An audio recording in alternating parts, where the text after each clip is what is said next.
Good morning, Chairman. We're now live. Thank you. Good morning. I would like to welcome everyone present to the Chamber and those listening online to the business of the Highways and Transport Scrutiny Committee meeting. My name is Councillor Mike Brooks and I am the Chairman of this committee. Councillor Alex Hall, Vice Chairman of this committee, is also in attendance on my right here. Can I remind you that the audio-visual feed of this formal public meeting is being broadcast live via the County Council's website, and all your comments will remain accessible online as the meeting recording remains on the Council website. There is no fire drill planned this morning. In the event of the fire alarm sounding, we need to leave the Council chamber through the rear doors and leave the building through the reception and assemble in the front car park and await further instructions. Can I request everyone present to ensure your mobiles, laptops and iPads are on silent for the duration of this meeting? And may I remind you that the hearing loop is now activated. Requests to speak will be collated by the Vice Chairman, and we will try to ensure that everyone has the opportunity to ask questions and make contributions. However, I will close down the debate to ensure we keep time. Therefore, I would appreciate contributions to be succinct and concise, and also ask that you indicate early when you wish to speak. We will now move into the formal agenda. Item 1 are apologies for absence of replacement members. Tom, over to you. Thank you, Chairman. We have apologies received from Councillor Vernon. We have Councillor Skinner replacing Councillor Ashton for this meeting only, and we welcome Councillor Ashley Morris, who is replacing Councillor Dyer until further notice. Yeah, welcome Councillor Ashley Morris to the committee. I know you've been a replacement member several times recently, so you know what it's all about. Item 2 on the agenda then are declaration of members' interests. This is an opportunity for members to declare any pecuniary or other interests not already declared on the DPI forms. Do any members wish to declare an interest? No, nothing to declare, so we'll move on to the next item on the agenda. Item 3, the meeting of the minutes held on the 30th of October 2023. This item is to approve and sign the minutes of the last meeting as a correct record, and please turn to pages 5 to 14, and I'll just go through them a page at a time. If anybody's got any on the accuracy of the minutes, to please just shout out. That's page 5, page 6, page 7, page 8, page 9, page 10, page 11, page 12, page 13, and that's it, page 13. Could I, therefore, with there's no amendments to the minutes, could I therefore have a proposer? Proposed Councillor Stokes, seconded Councillor Strangle, so that these minutes are a correct record of the last meeting. All those in favour, please indicate. Thank you. Any against? No. Any abstentions? One abstention, and that's Councillor Skinner, who wasn't at the last meeting, so obviously can't vote on it. Thank you. Now we move on to the next item on the agenda, which is announcements by the Chairman, Executive Councillors and Lead Officers. I have no announcements myself, so over to the Executive Councillor. Councillor Davies? No announcements, so I'll move on then to Senior Officers. Have we got any Senior Officers announcements? Karen Kassar? Assistant Director of Highways. Karen? No announcements. So we have no announcements by senior officers or any other officers, have we? No? Okay. Thank you. Move on then. on the agenda, and then we move on to item 5 on the agenda, which is the Highways Infrastructure Asset Management Policy. And this item is part of our pre-decision scrutiny function, and a decision is in relation to this report is due to be considered by the Executive Councillor for Highways, Transport and IT between the 13th of December 2023 and the 21st of December 2023. The report and appendices to the Executive Councillor can be found on pages 17 to 38 of the agenda pack. This report sets out the proposed amendments to the Highways Infrastructure Asset Management Policy and seeks approval for the draft policy. It is asked that we consider the report and determine whether we support the recommendations to the Executive Councillor as set out in the report, and that we agree any additional comments to be passed on to the Executive Councillor in relation to this item. The report will be presented by Jonathan Evans, Head of Highways Clients and Contract Management, Head of Highways Infrastructure and Laboratory Services, and Claire Dixon, Policy and Strategic Asset Manager. So over to you, Jonathan and Claire. Thank you, Councillor. It's going to be a bit of a double act today, if that's okay. So Claire's just going to run through the initial report, and then we'll deal with questions jointly. Thank you. Thank you. So just before I start, I just want to highlight one amendment in the report pack on page 18. You'll see that we refer to the network length as 9,000 kilometres. However, as stated in the high AMP, it's 9,255. So in terms of the asset management planning practices that we use within the Highways Service, the Highways Infrastructure Asset Management Policy sits at the first level of that suite of documents. And the policy outlines the overarching principles in line with the Council's vision and sets out the policy and principles that we will adopt for the management of the highway assets. The second is our Highways Infrastructure Asset Management Strategy, and this outlines our long-term strategies for maintaining the asset to maximum potential through optimal life cycle planning to achieve the principles set out in the policy. The third is the Highway Infrastructure Asset Management Plan, which we'll come to later, and this categorises and explains our approach to highways asset management in line with best practice as outlined by the Department for Transport. Since approval of the current asset management policy back in December 2015, there have been a number of significant changes that need to be considered during this review. And these include the revised corporate plan, which was approved by Council in 2019 and refreshed in May 2023, the revised Code of Practice, which was issued in 2018, the Government Spending Review in 2021, which provided a 3-year settlement for 22 to 25, the fact that the government policy has become much more focused on the carbon agenda, that the Highway Service has improved engagement with communities to support the identification of local priorities, and that the Highway Service has continued to develop its highway systems to enable customers to self-serve and report issues online. All of this in turn has contributed to the shaping of the Highway Service and to drive a review and update of the highway asset management planning. The policy outlines the links between the statutory duty to maintain the highway network and the opportunity to support the priorities of the Highway Infrastructure Asset Management Strategy, which was published in November last year. The policy aligns with the aims and objectives of the corporate plan by ensuring the vision for Lincolnshire is embedded in the Place Directorate's delivery approach.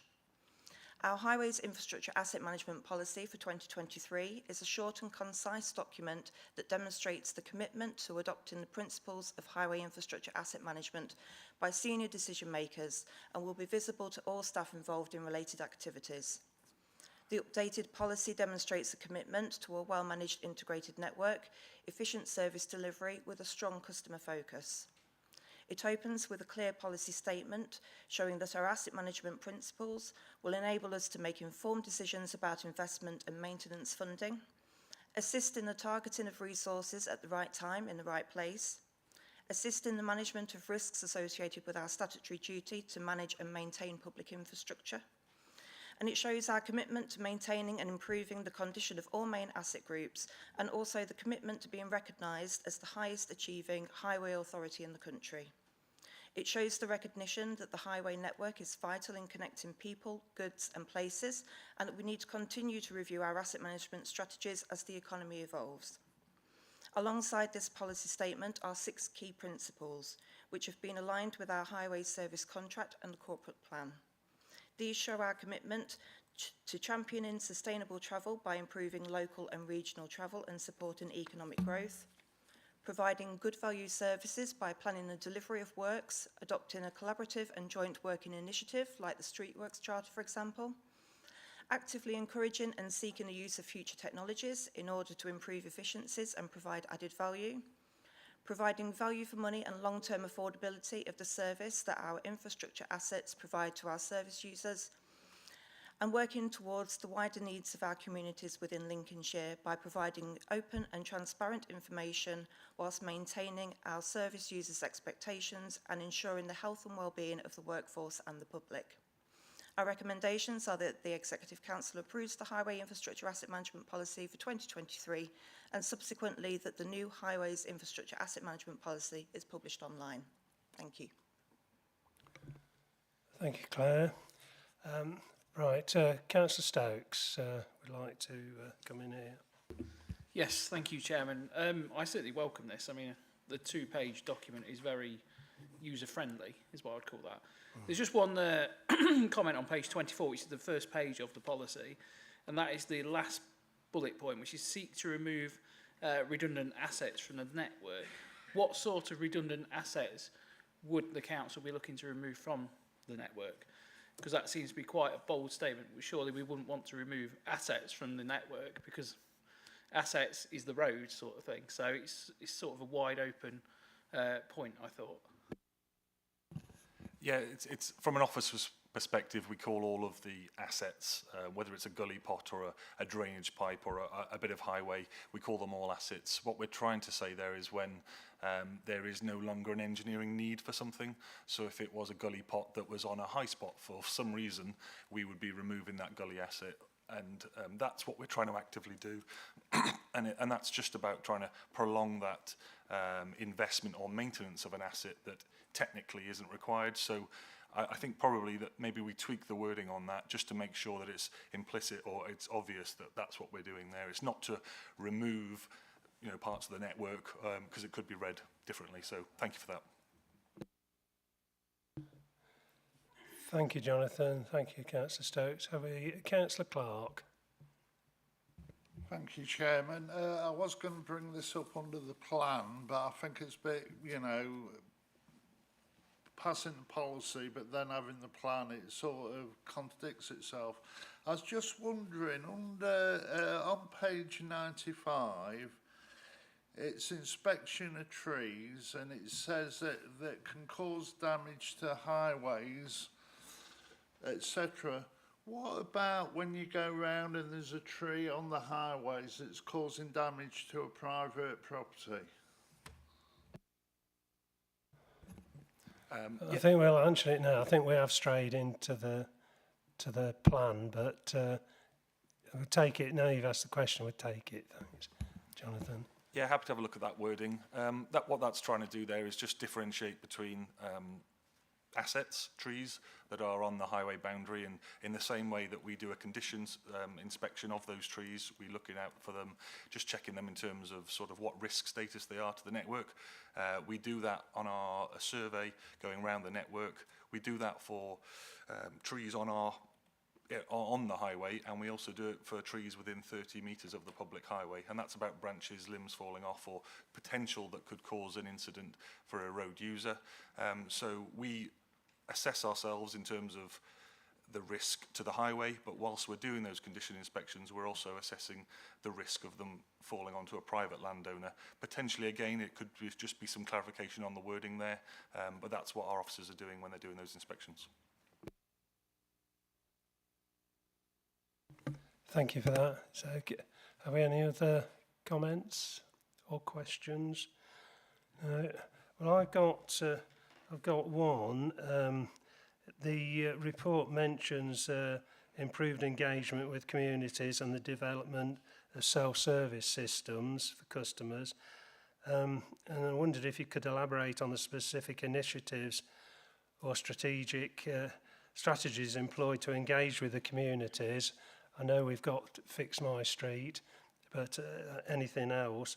And additionally, are there measurable outcomes or feedback mechanisms in place to assess the effectiveness of these initiatives? Thank you, Councillor Brooks. Yeah, happy to deal with that one. In terms of the self-serve, what we're trying to do there is reduce the volume of either call handling or engagements with the highway service if they're unnecessary. Obviously, we want to make sure that our public are satisfied and informed, and wherever possible, we're trying to, where we are data rich, give that information out to the public. A good example of that would be something like Fix My Street. And at the moment, we're uploading stuff like our grip bin locations, our frequency of refilling.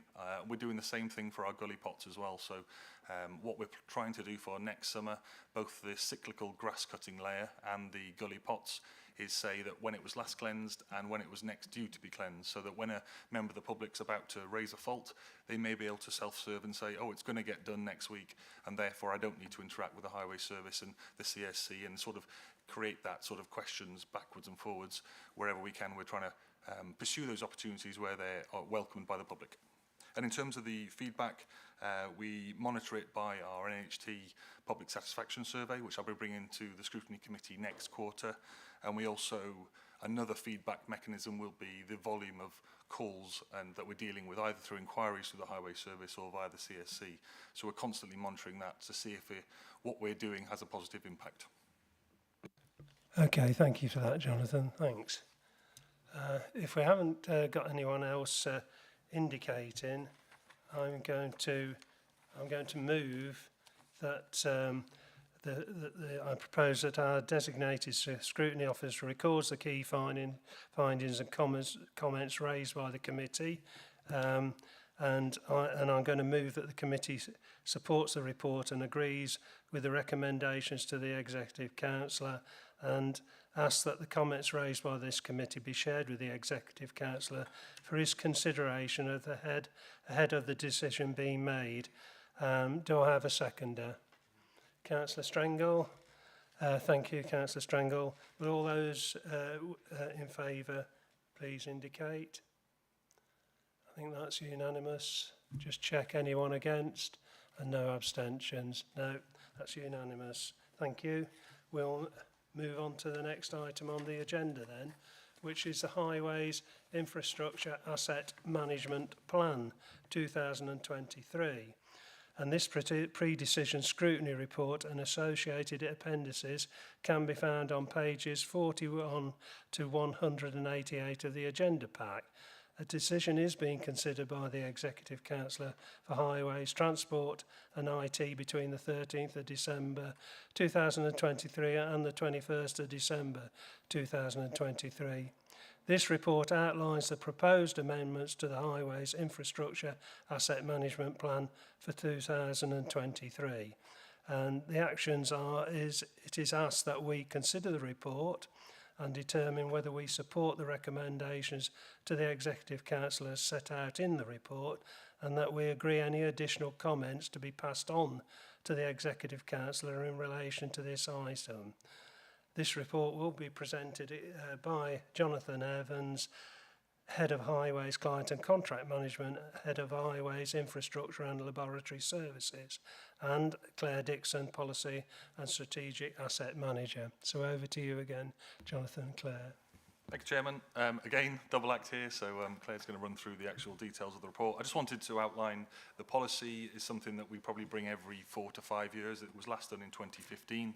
It's our overarching document that links the sort of corporate objectives to what we're doing. In between those two documents, the one we're just about to talk through is the strategy. The strategy will be updated in 2025. That's the sort of middle document that starts to discuss the overarching themes on our main asset groups. I'll hand over to Claire, though, who's going to run through the actual details of the specifics, what we're changing this year in our HIAMP. Thank you. So as a highway authority, we have certain legal obligations we must meet to ensure the highway network is safe and fit for purpose. From time to time, these obligations may become the subject of claims for loss for personal injury or legal action by those seeking to establish non-compliance. A key service risk relates to claims arising from accident and injury due to the condition of the highway, and a statutory defence exists if an authority can prove it has in place adequate policies and procedures to maintain the highway. The HIAMP sets out the Council's planned safety inspection regime for mitigating this risk, and this provides a practical and deliverable response given the resources available. Doing what we say we will do, as set out in the HIAMP, is key to the defence of third-party liability claims.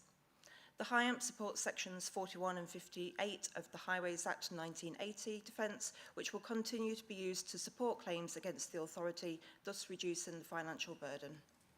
Vote to update the HIAMP to make this relevant to the current highway maintenance arrangements and legislative framework will make defence of such claims more difficult.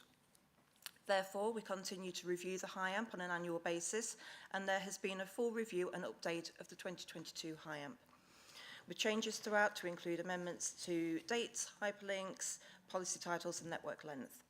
A list of the amendments can be found at Appendix B, page 168 of your report pack.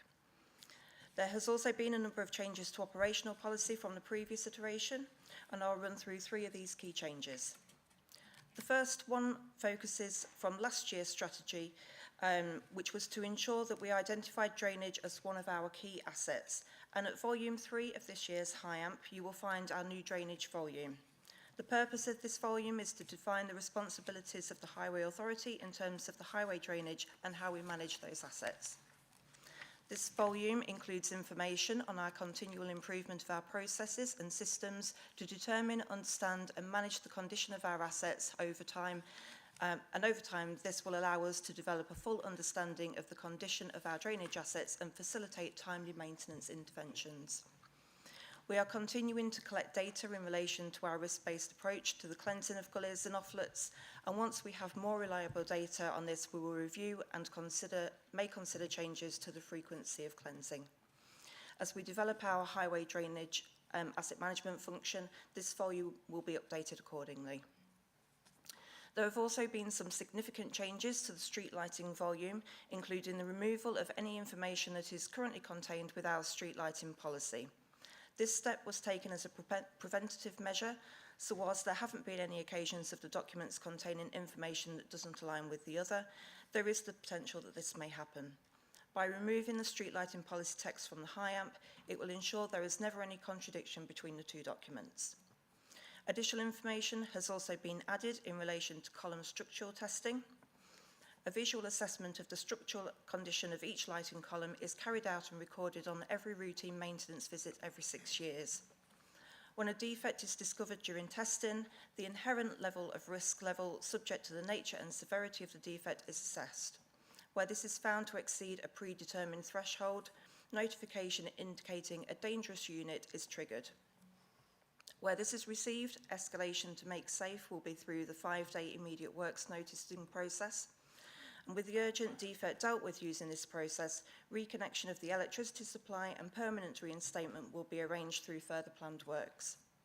Steel and aluminium street lighting columns over 12 years of age are included in the current cycle of structural testing, which we will continue throughout the term of this HIAMP. Finally, we have carried out a review of our footway response times, and a copy of this review can be found at page 172 of your report pack. This review focused on the safety, condition and management of the footway network. As part of this review, we looked at network length, condition, inquiry numbers, inspection frequency, and we also carried out a benchmarking exercise against other authorities. Currently, the way in which we respond to a footway defect is that an officer will raise an inquiry following a report or inspection of the footway, and then our contractor have 22 hours in which to fix the issue. This response time was the same across all of our footway hierarchy network, so a pothole greater than 25mm on a hierarchy 1 footway would carry the same 22-hour response time as a pothole greater than 25mm on our hierarchy 3 footway. It doesn't use the same risk-based approach as our carriageway defects, where we consider the defect against the carriageway hierarchy in establishing our response times. So part of our review involved benchmarking against other authorities, and this included some of our neighbouring authorities, including Nottinghamshire, Cambridgeshire and North Lincolnshire. And what we found from this review is that we were the only authority that adopted the approach to having one response time across all hierarchies for our greater than 25mm defects. So we looked at what changes could be made while still ensuring that those footways that carried the greater risk are dealt with in a much more timely manner. So our conclusions and recommendations from this review are that there'll be no change to the inspection frequency of our footways of 12 per annum for hierarchy 1, 4 per annum for hierarchy 2, 3 and slab modular aspect of hierarchy 4, and once per annum for the remainder of hierarchy 4 footways. And having a tiered response times for our footway defects and creating a new set of response times for our hierarchy 4 slabbed modular footways that aligns with that tiered approach that we have for our inspection frequencies. By benchmarking our response times to that of other and neighbouring authorities, we have identified that we respond to footway defects much more quickly. Altering our response times to those set out in the table in Appendix C on page 175 of your report pack allows greater consistency. The tiered response times for our footways is then comparable to the risk-based approach and tiered response times that we have for our carriageway defects, where they are based on hierarchy and defect type rather than one response time across all. Footways comprising modular slabs, block and concrete paving represent a relatively small proportion of the Lincolnshire footway network. However, flagged footways carry the greater risk of personal injury, and at 3% of the total footway network, they make up 40% of personal injuries. By noting this risk, we have separated out our hierarchy 4 slabbed modular footways and given them the same response time as our hierarchy 2 and 3 footways, which will be 7 days for defects greater than 25mm or for a loose rocking or missing curbstone. By separating out the hierarchy 4 slabbed modular footways from our hierarchy 4 footways, we continue to fulfil the prioritisation commitment within our highway infrastructure strategy, and investment will continue to be targeted at the reconstructions of those hierarchy 3 and 4 footway types.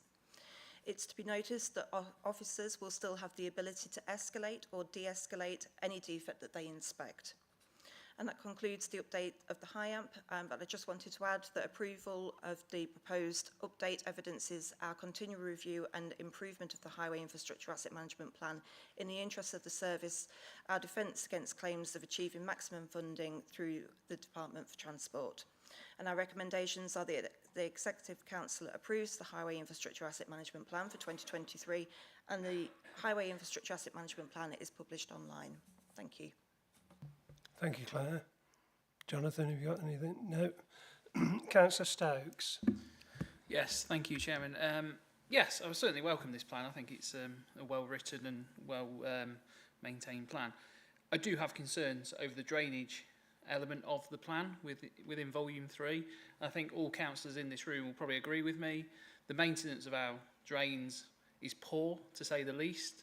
There are many areas in my division that get flooded because of poor maintenance. So the cycle obviously is not working at the moment. This doesn't appear to improve it at the within remits of reading the element at Volume 3. So I'm just wondering, we know the problems are going on. We report it to highways managers. Has that been taken into account that we are going to have a better cycle to go round and clear the drains, because it is a major issue that I have got, and I'm sure we all have in this room. Thank you. Yeah, thank you. Good question, Councillor Stokes. Over to you. Yeah, I mean, it's an area as officers that we have concerns on as well. I think that's probably coming through in the narrative that it's now got a section. It was once sort of part of the carriageway asset. It's now got a unique area within the documentation. When we talk about our targeted cleanse, we're talking about the gully pots. So that's the, a gully tanker will come along, suck out the debris. They'll test whether it's flowing, but what we're not doing as a service is all of the laterals that connect those pipes out to an outfall. So what we need to do there is probably have a discussion around funding. That is something that we need to explore as a team, working with councillors. We also need to be making sure that we're enforcing as best as we can as well with those riparian owners, those ditches nearby, so that we can make sure that the highway is shedding that water. It is an area that we're looking at. I believe there's some additional funding that may be coming.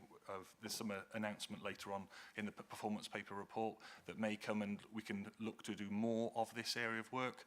We also work with our floods and water colleagues within the County Council to make sure that we're tackling those areas that are identified through our cyclical cleanse as follow-on projects. So we're trying to do the best we can. I think it's probably, especially after something like a Storm Babbitt, an incident like that, it's something that we identify a number of potential locations that we can follow on through the next cycle of these documentation. But I apologies if that hasn't solved the problem, but it just shows you sort of where we're at. Yes, of course, Councillor Stokes, you want to come back? Thank you. So yeah, I mean, I think our biggest concern is we're told it's being cleaned, but it hasn't been. And it says it's on the cycle, it's on the cyclical basis, but nothing appears to have happened or changed. And I think that's the biggest concern. And for me, this doesn't address that concern at all. And I do believe that we need more action with regards to that. And then half of this drainage problem on the highway would probably go away because it'd be going down the drains. Thank you. Thank you, Councillor Stokes. Jonathan, did you want to come back on that? Yeah, in terms of the asset record keeping, our contractors doing the cyclical cleanse will be recording that they've cleansed at a location. I guess we just need those specifics to make sure that we can enforce that the contractor's done it. That's something that me and the team will need to do potentially better at if there are locations where we haven't done that. And make sure that we're getting the service that we've commissioned via Balfour Beatty. I will definitely look into those locations though, Councillor Stokes, if there's anything that specifics of the location, and work with the local highway manager. Yeah, just a thought I've had is the targeted cleaning of gullies that we've got that's come into force probably only in the last 12 months, which there's a lot now that get done every 6 months, isn't there? Cleaned more regularly, and some cleaned less frequently. Is that starting to work? Is we starting to get benefits from that? Because I would hope if we're going to the ones more that get blocked regularly more often, that ought to be starting to produce some benefits. Has it had time to do that yet? I think it's early days, so we get the silt level data whenever the gully tanker goes out, so they'll be measuring it, and that information then informs the next cycle or the next approach. So when we go out to a gully asset and it's full to the brim, that obviously isn't working right on that cyclical, so it might be on a yearly or 2 yearly, and perhaps it needs to come down to a 6 monthly. So we're at the first phase of sort of doing something with that data, so I think it's probably a little bit too early to say. However, we are investing more into our jetting resource, who will be doing CCTV cameras, footage, route cutting, and then with potentially this additional funding, look to have civils crews that are able to dig down and isolate or try and solve as best as we can the localised incident. What I would like to say, though, is probably the capacity in some of these storm events that we've been having frequently. A lot of the highway network just simply isn't designed to accommodate that. So that's probably something that we need to discuss as highway officers and with councillors, that sometimes the highway will be used as a temporary reservoir. It'll be there for a brief time until the water has subsided. So that's something that we're going to have to sort of discuss as a group with climate change or with the impacts of larger storm events. That's going to become a little bit more frequent. Thank you, Jonathan. Councillor Stokes, is that okay? Yeah, okay. Moving on now Councillor Strangle. Councillor Strangle. Thank you, Chairman, and thank you, Jonathan and Claire, for your report. On page 89, it mentions replacement and repair of damaged signs and bollards.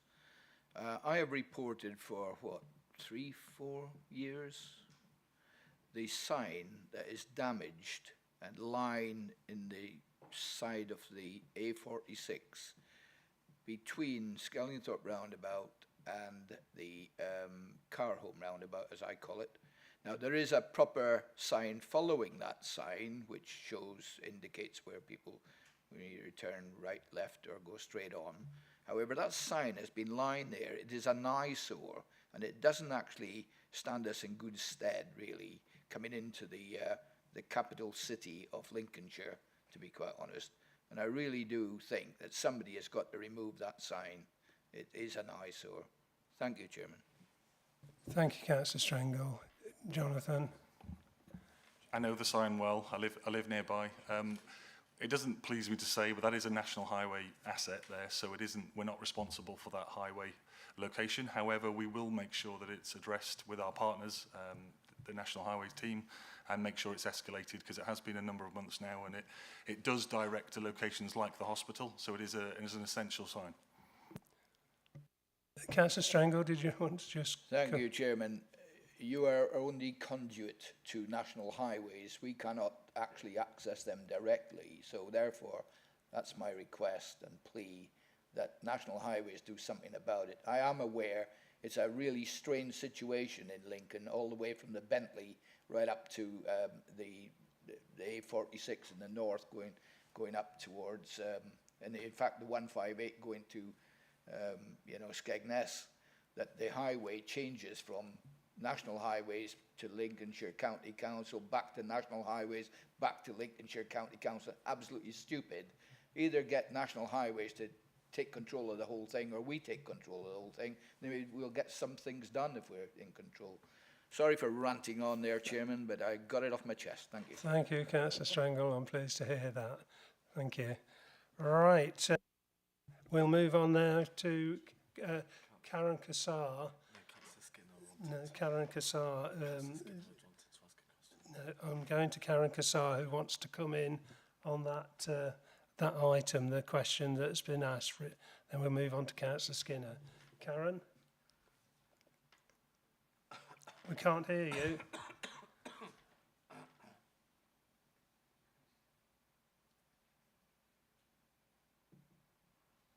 Can you hear me now? Thank you, Karen. Yes, we can hear you now. Be honest, Chairman, Jonathan Evans answered the question in relation to the A46 sign. Right, I'd been told that you needed to come in on that previous question and comment, so I was anxious to come to you before I moved on to the next item. Okay. Thank you. Thank you. Move on then to Councillor Skinner. Thank you, thank you, Chairman. Just going back to gully cleansing and stuff. If I look in my ward between Levelton and Wrangle, we have our Lincolnshire sports car challenges, the silt and muck that's being left by tractors. Particularly challenging at the moment. It's all over pavements and the rest of it. Whereas I realise this is actually district council's responsibility. I can see nothing in our plans of working very closely with our districts to ensure that the cleansing and the cleaning work together, because obviously if it's cleansed and left, we're back to the same problem. And not only that, you end up with the connecting drains between them solid with silt, and I'm not sure there's anything other than rodding or replacing that will actually cure that. And then also on drainage, out in the countryside, particularly in my bit, we also have ripenery ownerships that we don't seem to be keeping up as well. And I went through the document, although you did mention a little bit of ripenery, other people's ownership. Unfortunately, we own some as well. So there's two bits, and then I've got another question after that. Thank you. Yeah. Did you want to ask come both questions and then let Jonathan take them, please? Oh, yeah. Okay, I'll continue. The next is back to cycleways and routes and ownership and discouraging people riding down one-way streets. I mean, if we're going to encourage people to ride on pavements and stuff, and I must confess, being a cyclist myself, I gave up such practice when I lost my stabilisers. But I do take exception of people riding wrong way down one-way streets with no lights lasting at night. I know you could argue this is a policing issue, but I think we need to clearly mark these paths and ways. And I know particularly in Boston there are bits that don't join together, and they haven't joined together for a number of years, because I brought this up previously. And while we're on flagged pavements, I also know that we're not actually being too smart about repairing them. My other half actually broke her elbow on a pavement in Boston, and that loose flag is still there, despite having, let's say, had walks round, alleged walk round by highways officers that's supposed to occur, and also that stretch. So we're actually losing some bits in there that we really need to sharpen up, particularly on health and safety and stuff. And my ironing's terrible, so don't force that upon me again. Thank you. Yeah, thank you, Councillor Skinner. I'll hand over to Jonathan, but what you mentioned about flagged pavements, bearing in mind the change in response times on flagged pavements, I think that's sort of really relevant. Over to Jonathan. Yeah, apologies if we've got something wrong there with that flagged location, and our aim is not to cause any impact to the members of the public, so apologies there. So in terms of the approach that we're taking with this version of the high amp, we are switching, going to a risk-based approach on our footway response. We've tried to, as Claire sort of said, identify the flagged as a unique area. We do within our strategy document, which we aren't bringing today, have a sort of a long-term goal to switch out at the right locations, flags to an asphalt, if it meets the aesthetics of that location, because that's where we're seeing those biggest volume of faults.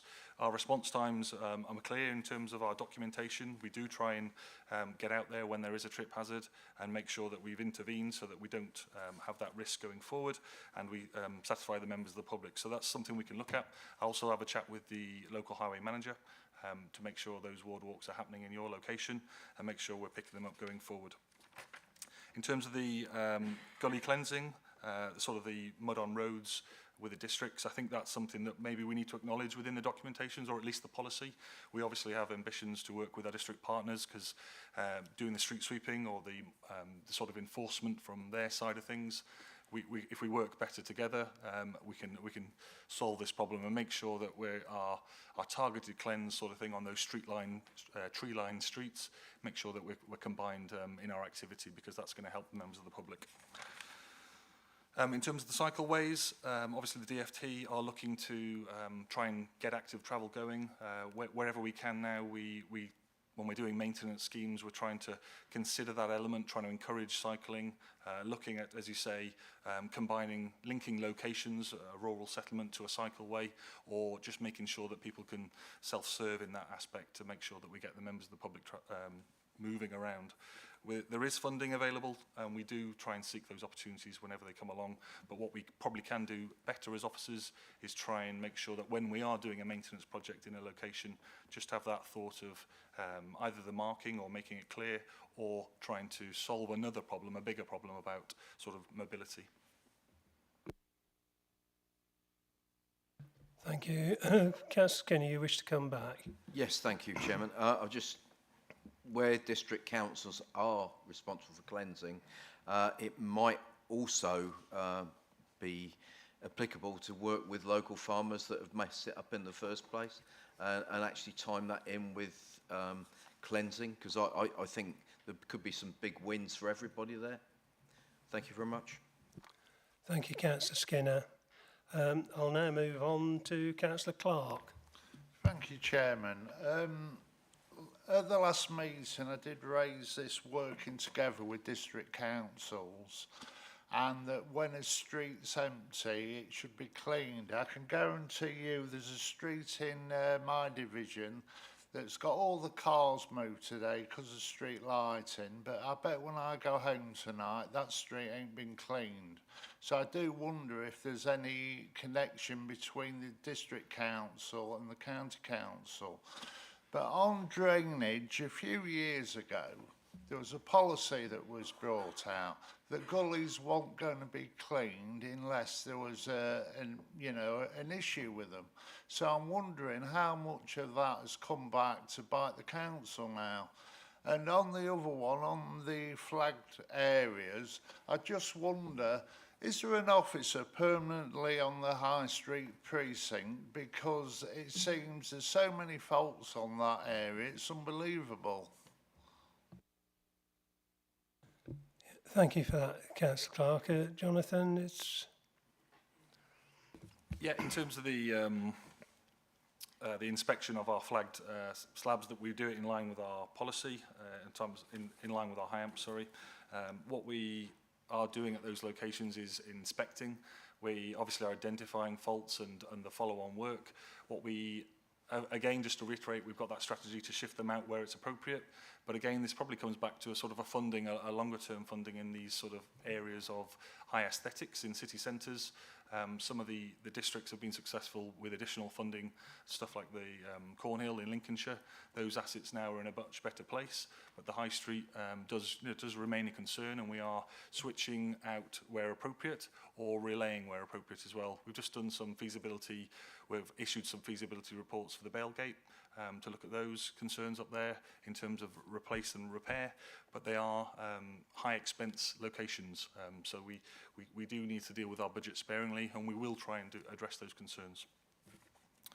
Sorry, you won't be able to just remind me what the drainage question was, Councillor Clark?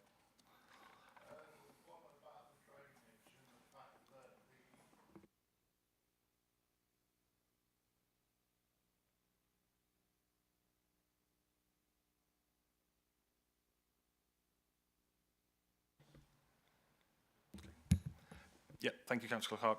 In terms of those locations where there's potentially a street lighting scheme, we will always try and coordinate. That's part of our Streetworks Charter. We do that as best as we can. What we probably can do better is making sure that we're engaging with the districts, letting them know of locations proactively. So that's something our Streetworks team can do, and I can take that action away today.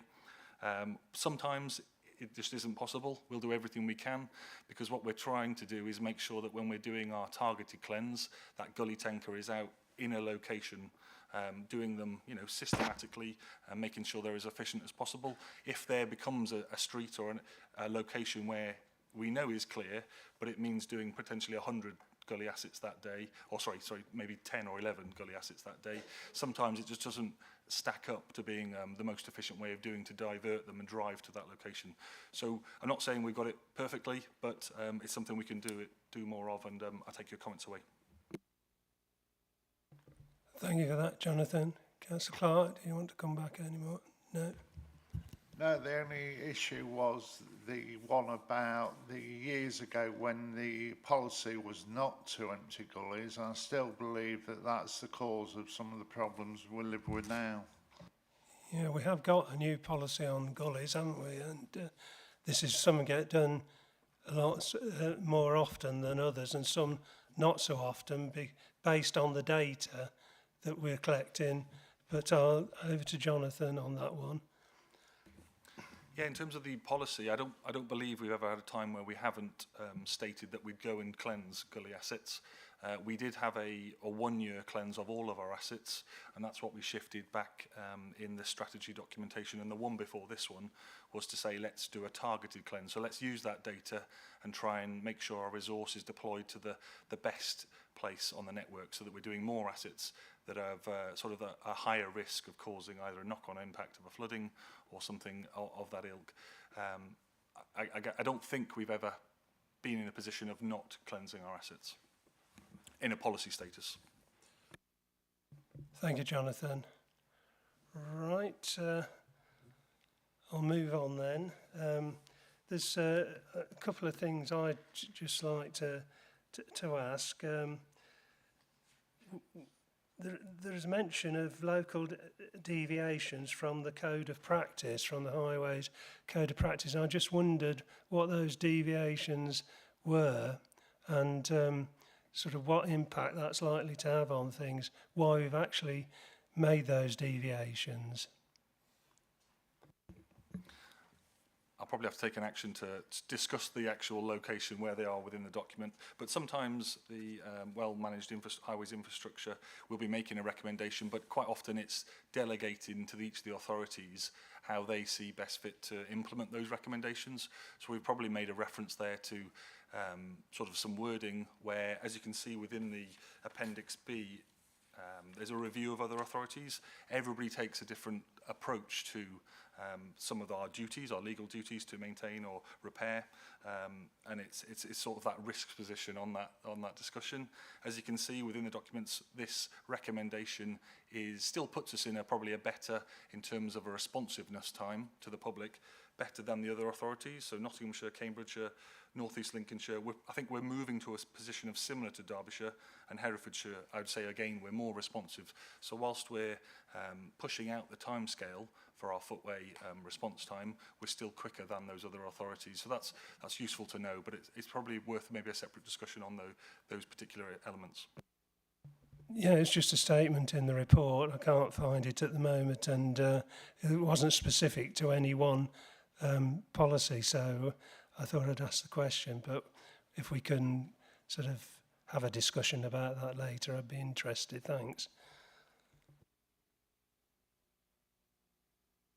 The other thing that I've got is to mention is that there's been quite a mention of budgets and budgetary pressures, and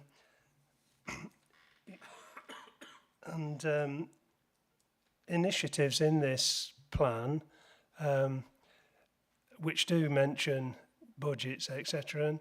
And how has the changes and this plan been sort of lined up with the budgetary pressures that we're obviously going to face?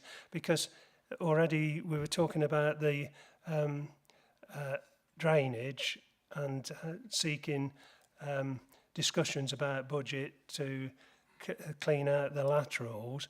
So there's a budget pressure already coming from an action that's probably going to come out of this plan. So how has that all been factored in to the plan? In terms of the documentations that we're sharing today, we don't perceive this to be a budget pressure that's based off these recommendations. I guess the Councillor Stokes discussion we had earlier about whether we do more than the policy or the strategy or HIAMP, that's probably a discussion that we'd need to take forward as a group. But the changes that we're recommending here is probably the biggest ones that are impacting on service delivery is the integrity testing of street lighting columns, and the different approach to the risk-based approach to footway responses. So one element is trying to de-risk an area of high perceived risk from an officer's perspective about corroding columns at the base. And we've introduced what we feel is the best mechanism to technically identify those locations. So there's a very, very small budget pressure there, considering the overall highway budget. For the footway responses, the way we're going risk-based approach there is just making sure that we go out to the responsiveness meets the sort of the concern that we've got with it there. So it allows our existing resources to deliver works more efficiently. So if anything, it alleviates a bit of a budget pressure. The resources will remain the same. It just means that we can do more jobs in a day because they're located at sensible locations instead of driving out for the 4,000 kilometre network, responding within 24 hours. So I think there's probably a little bit of a follow-on discussion around how much more do we do for the drainage asset in particular. Thank you for that, Jonathan. I was also thinking of the inflationary pressures that we've got as well within the whole of the highways, maintenance, budgets and everything. How are these strategies in place? Are there any strategies in place to address potential future inflationary pressures? Yeah, we have something called the medium-term financial plan that goes through full council. This year we put forward a pressure of 5%, which is for the LCC budget on inflation. So that's being dealt with for next financial year. Within my report, the one after this one about the performance report, Q2, I've got a few paragraphs in there where we'll hopefully outline that we're in a relatively good place in terms of the budget. For next financial year, we think we're able to meet the strategy, policy and plan, the objectives of it. I guess it's just that separate discussion that we've had there about doing more in relation to drainage, which isn't covered. Thank you, Jonathan. Right, I don't think there's Councillor Strangle, one more, yeah. It's not a question, Chairman. I've just had a message from Councillor Richard Wright. He may have already passed it on, but I wasn't sure whether everybody else has got it. Perhaps he's sending belated apologies. Thank you, Councillor Strangle. Yes, I'd been informed I was going to mention it at the end of the item, but can we record Councillor Wright's apologies, please, at this point? Thank you. Right, I'm going to move on to the move on now and sort of bring this to a close. And I'm going to propose that our designated scrutiny officer records the key findings and comments raised by the committee. The gully cleaning, obviously, is something that has been raised, and the initiatives to try and speed up these problems we've got, where we know that we've got flooding and gully cleaning is going to be the cause of it, or getting the laterals cleaned out, and see if we can come up with some sort of initiative on that, a targeted initiative to get that done. And also the communication with National Highways about signs and things was another thing, amongst others, which I know you've got recorded. And so I'm going to move then that the committee supports the report and agree with the recommendations to the Executive Councillor, and ask that comments raised by this committee be shared with the Executive Councillor for his consideration ahead of the decisions being made. Do I have a seconder on that? I'll go with Councillor Hall this time, and thank you. And with all those in favour, please indicate. And that's unanimous. Thank you. So no, just to check, nobody against, nobody abstaining. No, it was unanimous. Thank you. We'll move on. And so we move on to the Highways Performance Report, Q2, which is the 1st of July to the 30th of September 2023. And this scrutiny report is on page 189 to 352 of the agenda pack.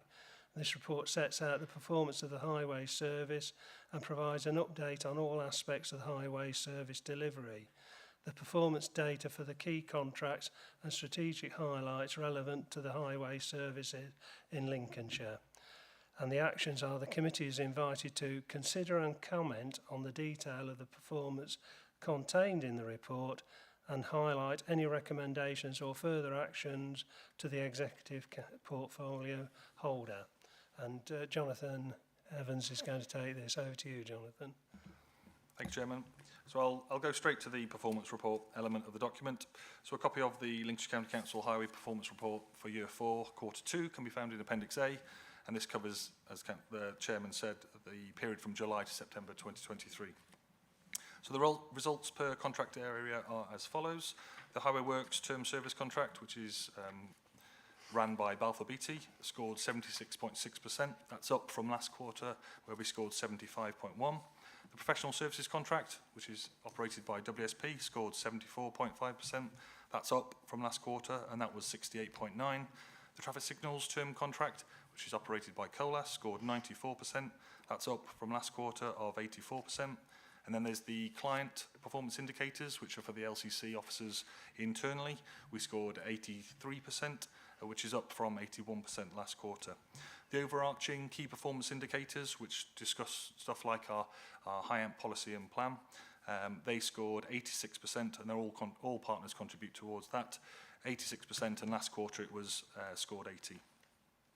Positive improvements in areas that fell below the minimum performance level last quarter. One of those is the cyclical drainage cleanse. It's making sure that we're doing it on programme. Obviously, from our discussion earlier, that there's something more there that we need to do.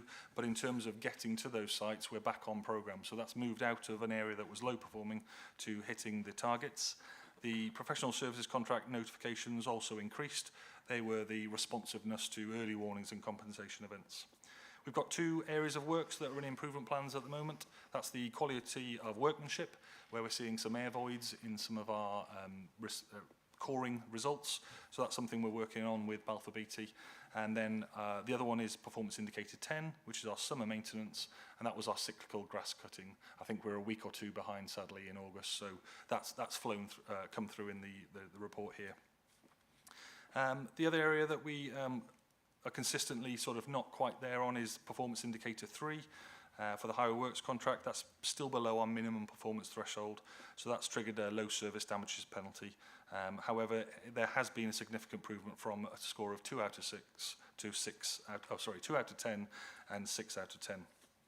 I'll move now on to the contract refresh. It's really just an update from the last scrutiny meeting that we held. So at the executive on the 7th of November, the following recommendations were approved. The Highway Works contract provider, Balfour Beatty Living Places, is offered a 6-year extension, and the professional services contract provider, WSP, is offered a 2-year extension. And the traffic signals provider is not extended, and a new procurement phase is commenced. All 3 of those activities are now underway. Balfour Beatty have accepted the offer, and that's gone through as a contract, a deed of variation. And the professional services contract, we're just waiting for the final response. And in terms of the COLAS, the traffic signals contract, we've set up a team internally now, and we're looking at that next procurement phase. So I'll move into the contract-specific updates, and I'll go to the Balfour Beatty one. So in Q2, it was another extremely busy period, with a large amount of improvement works on the network, as shown in section 1.5. Of the sort of schemes that we're doing there, we had 90 miles of dressing and resurfacing completed, which is normally our busiest phase following the summer months. In terms of challenges and improvements and some of that discussion around budget, so the combined capital and revenue budget for the Highway Maintenance Service for 23-24 is approximately 102 million. The additional LCC highway funding announced in 2023 budget has ensured that the existing service levels can be maintained for the current financial year. Based on this level of funding, it is anticipated that the Highway Infrastructure Asset Management Strategy objectives to hold the key assets in a steady state whilst implementing an accelerated improvement on the unclassified road will be achieved. In addition to this positive news, for 24-25, the announcement that the Highway Service would receive an additional 10 million of LCC funds to allocate to carriageway improvement, we again expect to meet our objectives of the strategy for next financial year. So I just wanted to also highlight, based on the HS2 sort of northern element not proceeding, on the 4th of October 2023, Central Government announced 8.3 billion of additional highway funds maintenance funding over an 11-year period to 2034. Details of the funding announcement were released on the 17th of November, which indicates that Lincolnshire will receive an additional 4.9 million. In addition, in this financial year and next year to the funding increasing for the remaining 9 years. So that's likely, if that's received, likely to mean that we can meet our longer term strategies and objectives. In terms of the professional services contracts, so WSP, the overall performance score for year 4 was 74, as outlined earlier, and that was an improvement on Q1. A contributor to the improved score is the 4 measures which focus on TSP's ability to deliver highway schemes to time and cost. So they moved from an average position from 8 out of 10 for Q2, sorry.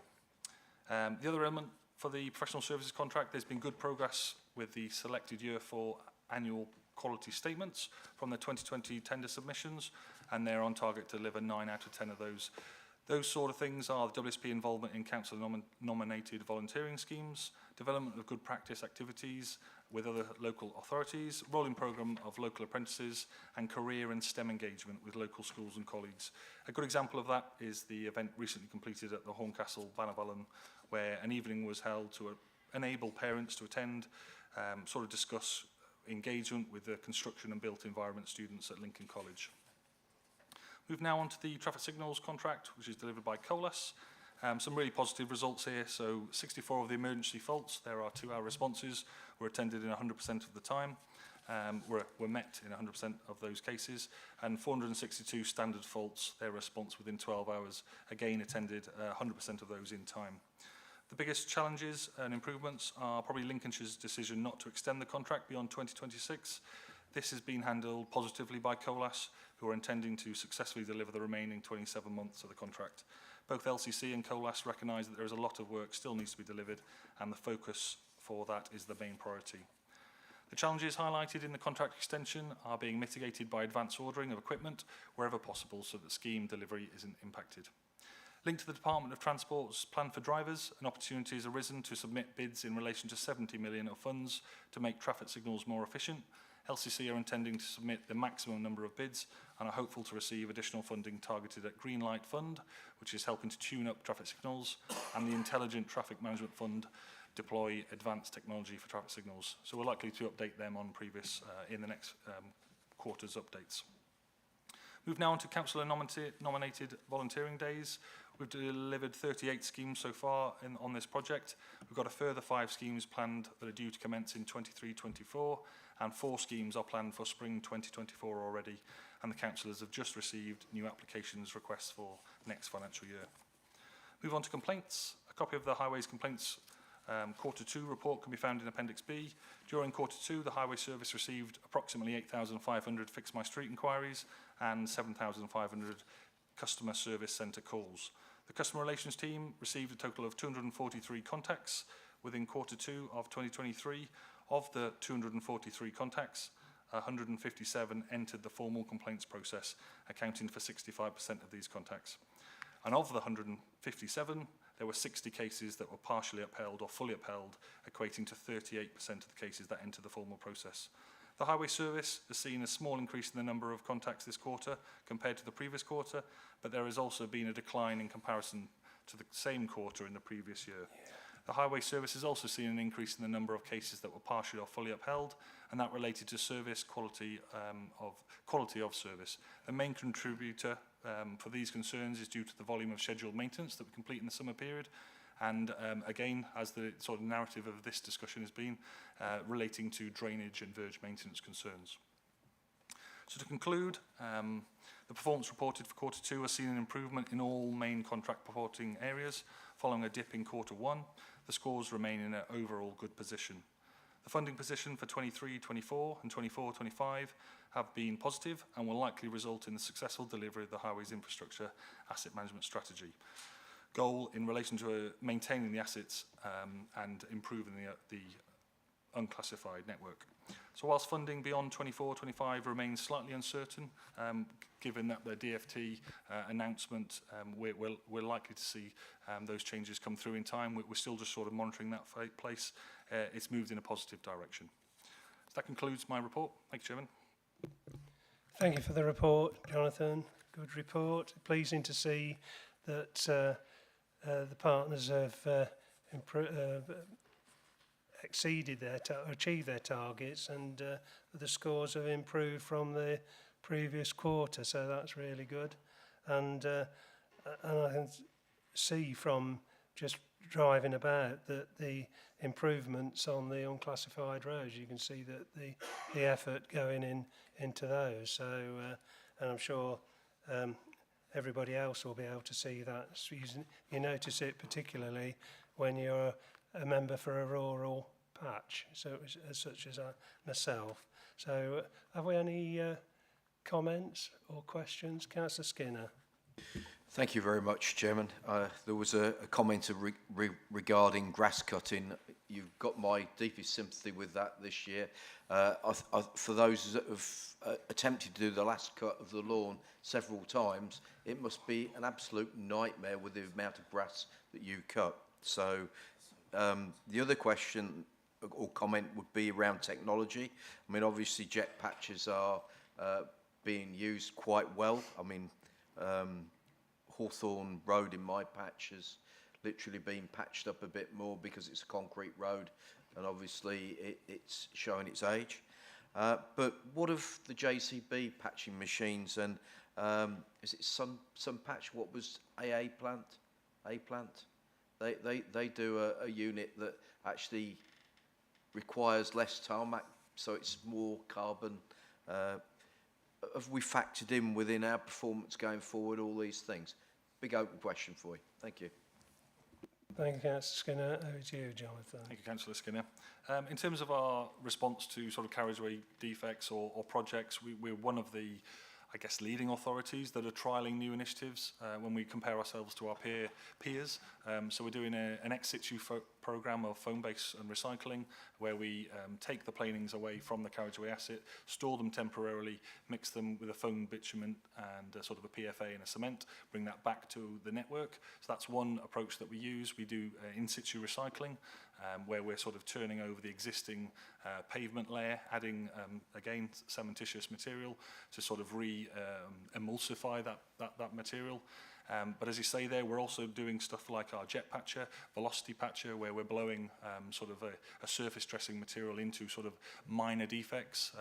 It's not the sort of the technique that you'd use to rebuild a new road, but you can definitely repair and make those sort of those policy defects. It's a short-term solution to a place of prolonging the life of the asset. So we're doing those sort of things. We're also looking at sort of what's next in terms of the highway service. We have an innovation group where we're consistently pushing ourselves, working with the partners that we've got on contract, variety of different techniques. One of those might be increasing the percentage of recycled asphalt planings. We, again, push the boundaries where possible, but we're working with the laboratory to make sure we don't push it too much, because that's part of the sort of discussion that we've got, or the dilemma that we have. In terms of the JCB, the Pothole Pro, there are authorities that have used it more heavily than us. We did have it on contract probably a year and a half ago. What we found with the rural authority is, because ours, it's the travelling time that just doesn't make it stack up. So we will consider to reuse them if at the right location. Potentially it's one or two in north and south, but it's that drive time that for us made it not as efficient as our normal response to the defects on the network. So we're continuing to soak up and overband with hot material at our static hot boxes, where it's brought into the county now. But we're always looking. Just one final one, actually. We've got a discussion at the innovation group where we're likely to, probably in April, May, create a section of our asset or our highway available for third-party operators or supply chain partners to come in. We're going to trial a variety of different solutions. We've announced that at an LCRIG event, but that will be really interesting to bring back to this discussion about the different treatment types out there. We're going to assess them all and then just make sure that what we're doing is appropriate and offers that value for money. Thank you, Jonathan. Okay, Councillor Skinner, that's fine. Have we any other comments? No. Okay then. I'm going to ask that the comments of the committee be recorded by Tom, and I'll move that the report be received, that the committee's satisfaction be recorded on the activity undertaken in Quarter 2 as described in Appendix A, and the great efforts in resolving complaints as described in Appendix B. And 3, and I ask that our comments and suggestions be made in relation to the aforementioned be taken under consideration by the relevant officers and the executive portfolio holder. Does anyone dissent? No? That's carried then and agreed. Therefore, I move on to the next item on the agenda, which is the Highways Major Project Update Report. And this scrutiny report is on pages 353 to 363 of the agenda pack. This report follows the progress made on major projects that were included in the Highways Performance Report we have just considered. The report reflects on major projects completed in the past 6 years, as well as some more recent that are still underway. Our actions are that the committee is invited to consider and comment on the detail contained in the report and make recommendations on actions as required. The report will be presented by Sam Edwards, Head of Highways, Infrastructure and Laboratory Services. So over to you, Sam. Good morning. Thank you, Chairman, and morning all. So, as I've done previously, each quarter, I'll go through the major projects and what we've done, and this particular one picks up from around September this year to this period now. So the first one I've got included in the report is Grantham Southern Relief Road, and as always, I don't tend to put too much words in this, and it's far easier to try and explain where we're at with the project with pictures. So that first picture is the west side of the East Coast Main Line. So that the embankment there has been constructed for some time, but those squares that are coming up, that's the foundations for what we call trestle tables.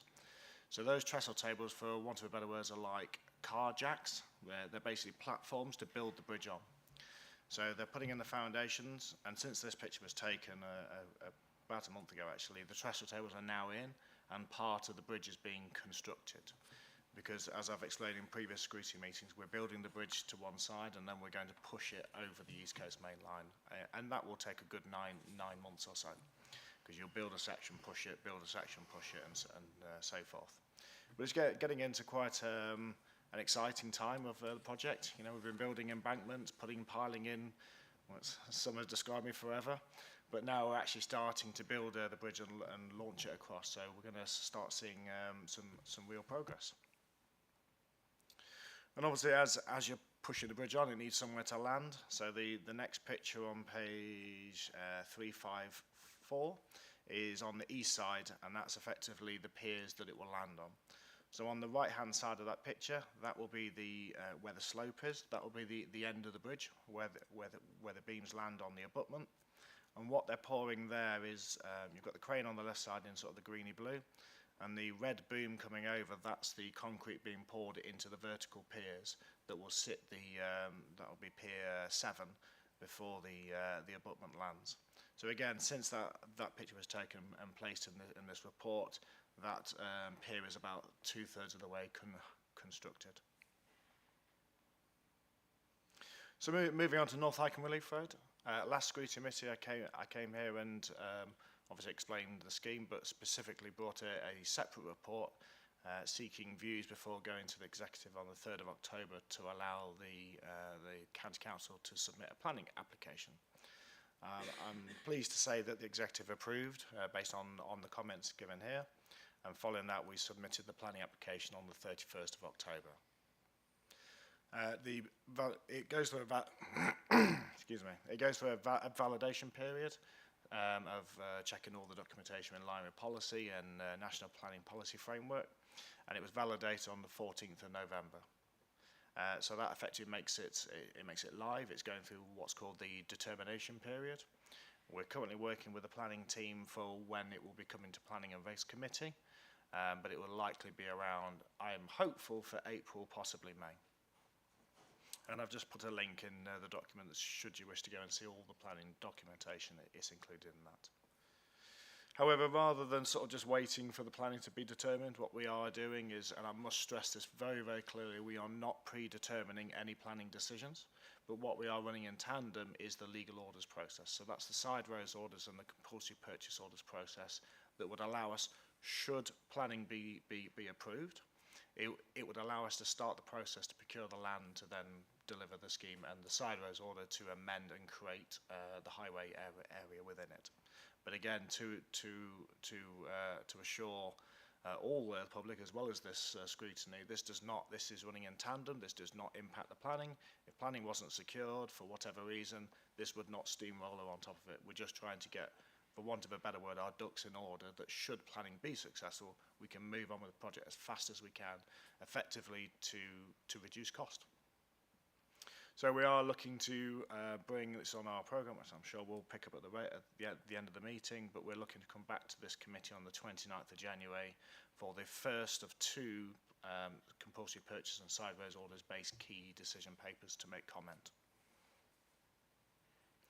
So moving on to Spalding Western Relief Road, it's all about bridges this quarter.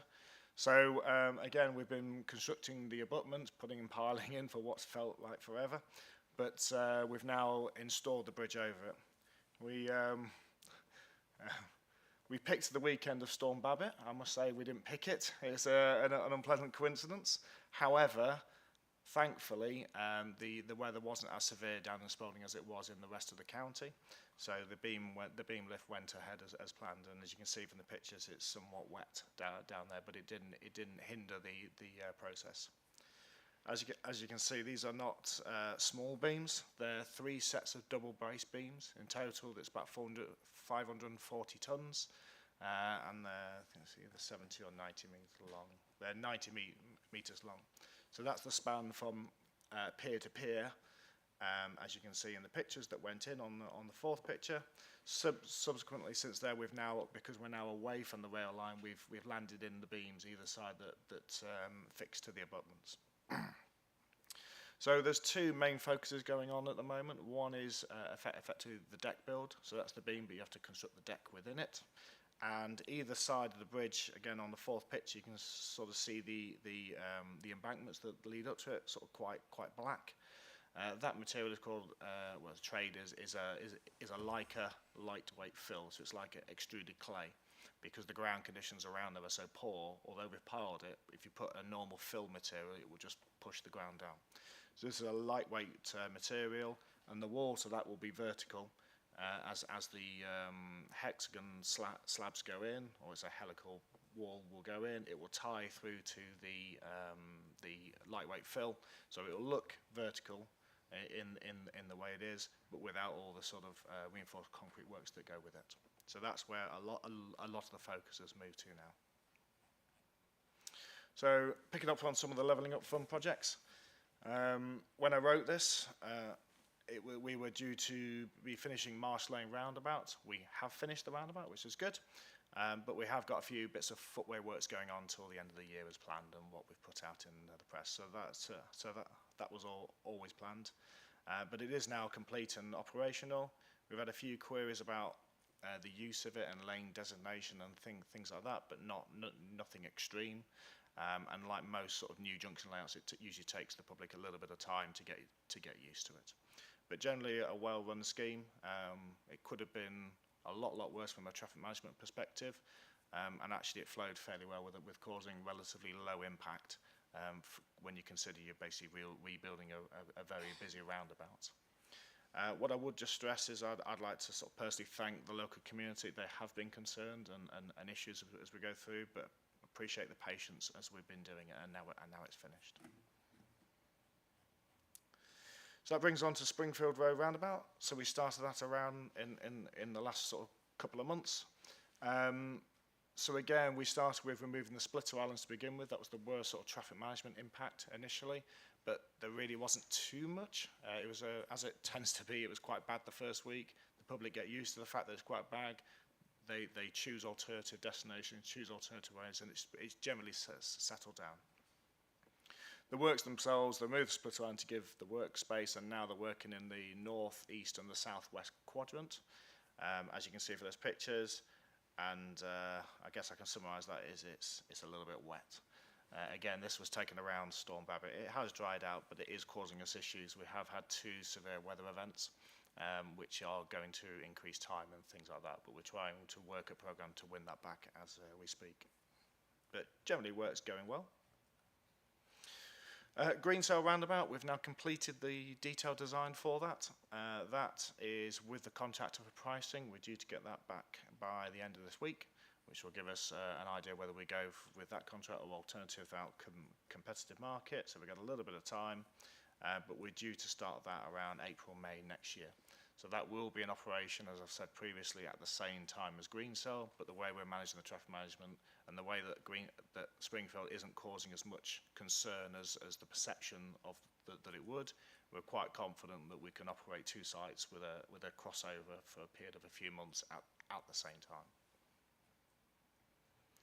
Moving away from the Levelling Up Fund projects into the Grantham Future High Street Fund. So this is a fund that the South Kesteven District Council sought, and that we've been working in collaboration with them. From a highways perspective, there's 2 schemes. The first is the marketplace scheme, which is effectively, there's a little bit more to it than this, but it's taking the marketplace and lifting the carriageway level to the same level as the neighbouring footways, and doing this in Yorkstone sets so that they fit in in keeping with the area. The reason for that is so that they can hold better sort of events in the square there, where currently the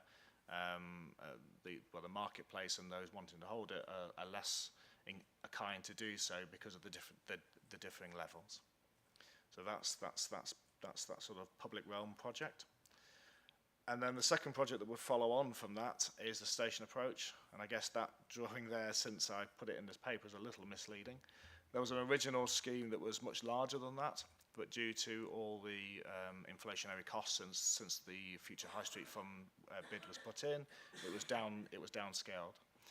Fairly recently, there's been an ability to recycle some money within that bid and from others. So we're now looking at, so this was the de-scope scheme, we're now looking at the re-scope scheme, or the original scheme, and delivering that after marketplace. So we've got a bit of time, because that'll be probably July, August, I think, from the top of my head, before we start that next year. And then, excuse me, onto the Central Bank scheme, which is very similar to the Grantham Future High Street in the fact that it's from Towns Fund money that the City of Lincoln secured. But this is the project that Lincolnshire is developing within that, which I think I've explained previously about improving the footway cycle and the sustainable connections through Central Bank. We had an engagement session with the local community in November, which went relatively well. Subsequent to that, in connection to that, we've put in a residence parking scheme, and we're looking at it as a one-way system, reduced rat running as part of the scheme as well. And effectively, we're in that detailed design stage, but we're looking to start in spring 24. And then I think finally, the one I just wanted to highlight was Dolphin Lane in Boston. So this was a scheme that's been talked about for a while, using some Heritage Lottery Fund with it from Boston Borough Council, and then match funded the rest of it with Lincolnshire County Council funding. So this is a public realm scheme. It's actually a very tricky scheme to deliver, because it's such a narrow space through there and keeping businesses open. But from my perception and my feedback, I think it's gone really, really well. I think it looks really good. I think the businesses have been generally happy with the way that we've performed in trying to keep businesses open. And it's gone, yeah, really just to sort of sell on that it looks good and it's gone well. So that concludes the paper, and I'll invite the committee for any questions, please. Thank you, Sam. Good report. Thank you for presenting it. You did cover the question I was going to ask about the Springfield green cell roundabouts overlap on the projects, and because I came through Springfield last Friday, and you don't have to wait too long at all. I thought it was quite good for a Friday, especially lunchtime-ish. But then I got thinking about, when green cell comes on in tandem, will it get a lot worse? But you feel confident it won't.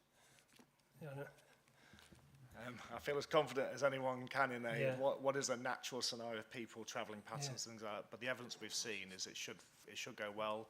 And the difference with green cell is we have got a good chunk of work that's off highway, as you'll see a little bit from the plan. To the east, we're actually to the east we're actually filling the area.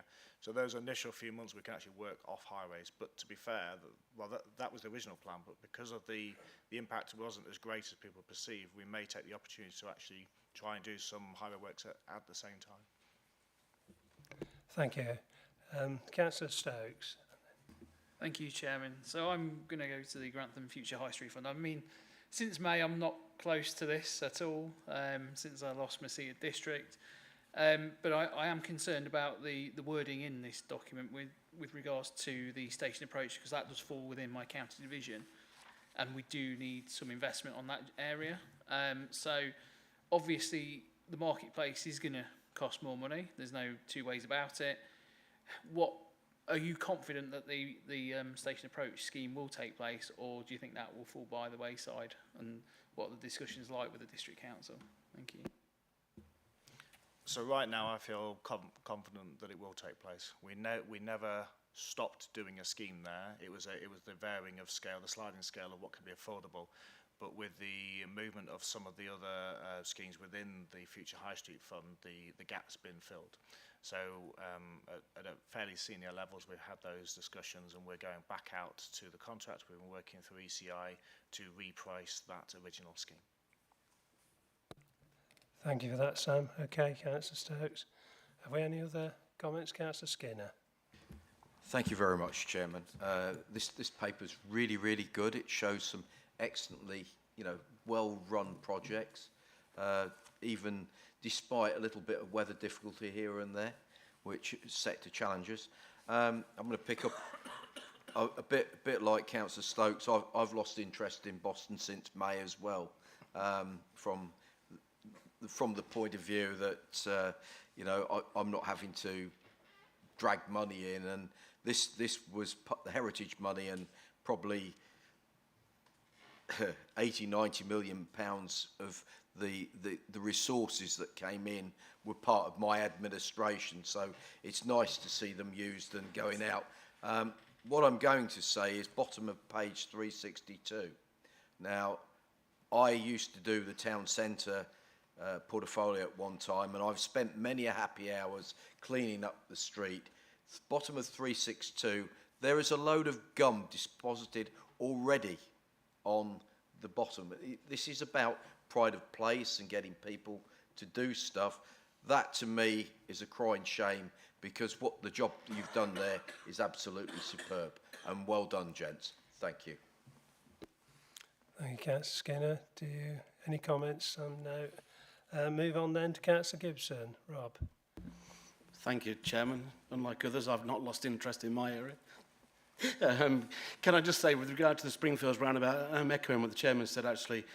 The work there has been fantastic from what I know. Obviously, I'm not the expert, but as a councillor, I've been well informed all the way through.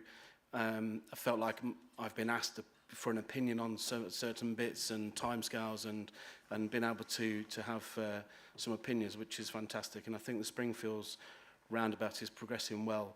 I have to cross it sometimes 3 or 4 times a day, and I don't have major problems. So if you could pass on thanks to the team. Just in regard to the Spalding West Relief Road, I know obviously you're working in quarters, and this one's got the report it's got. We're currently on section 5, and it's my understanding we don't have any funding for the other sections 1 to 4. Can I ask what happens at the end of section 5? When we finish, does it just stop and then sit there?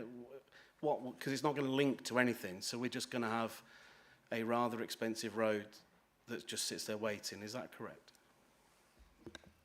So the delivery of the whole of the 5 sections of the Western Relief Road was always outlined as a medium to long-term delivery, which depends on various factors: funding, housing delivery, growth, all that kind of stuff. Right now, as far as allocation, yes, section 5 will be completed, and then works will cease. But we have to remember that we have got extant planning permission for section 1. So not only have we got planning permission, but we've actually made a material start to make that extant, so that won't lapse. Now, there are ongoing discussions that I have with South Holland District Council and Homes England about funding for section 1 and potentially 1 and 2. Because they want to see the housing come forward, because there is a limit on the Holland Park development before they can't build out, before they need section 1 to be in place.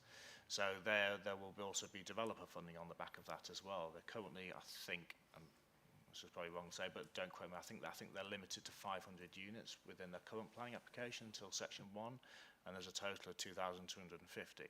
So there's a significant amount of housing that's unlocked by the delivery of section 1. So there would be section 106 funding that comes from that the County Council may need to forward fund.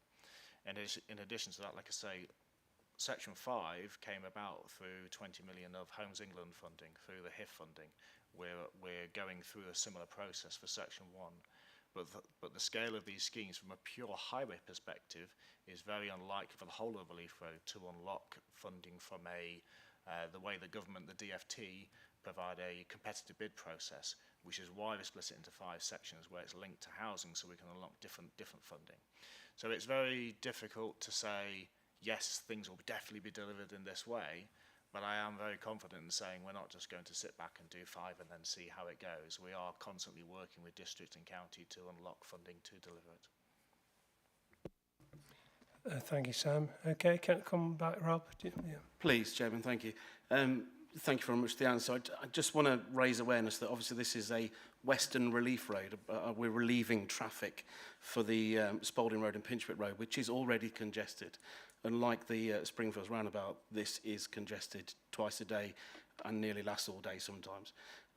If we're going to add several thousand houses to section 5 without joining it up, all we're doing is adding to the problem that we were starting to resolve. I just want to keep that on the agenda. Thank you. Thank you, Councillor Gibson. Have we Councillor Clark? Thank you, Chairman. Since our bank proposed general arrangements, is this part of a future scheme where there will be a cycle path? You know, because to here it seems like it's starting, then it stops. Is it actually going to join up, you know, to the other cycle paths that don't seem to be joining up to anything in Lincoln? Over to you, Sam. So the scheme is what it is, as you say, about providing better connectivity from around where the football stadium, which then obviously links from South Park Avenue through to there to that section through there. So as far as Sinsel Bank and getting towards, you know, Town and Portland Street and that kind of area is much improved. The wider sort of footway cycleway connectivity across the city, we don't pretend to say it's not perfect. And that there's improvements to be made, and I think that's a long-term strategy working with the city to deliver that. But it is, I have to be honest and say, that is not the ambition of this specific scheme in isolation. Okay, Councillor Clark. Yeah, right. I have no one else indicating to speak, so I'm going to move that the report be received and request that our comments and suggestions made in relation to the updates we received today are taken under consideration by the relevant officers and the executive portfolio holder. Does anyone dissent? If so, please indicate. No?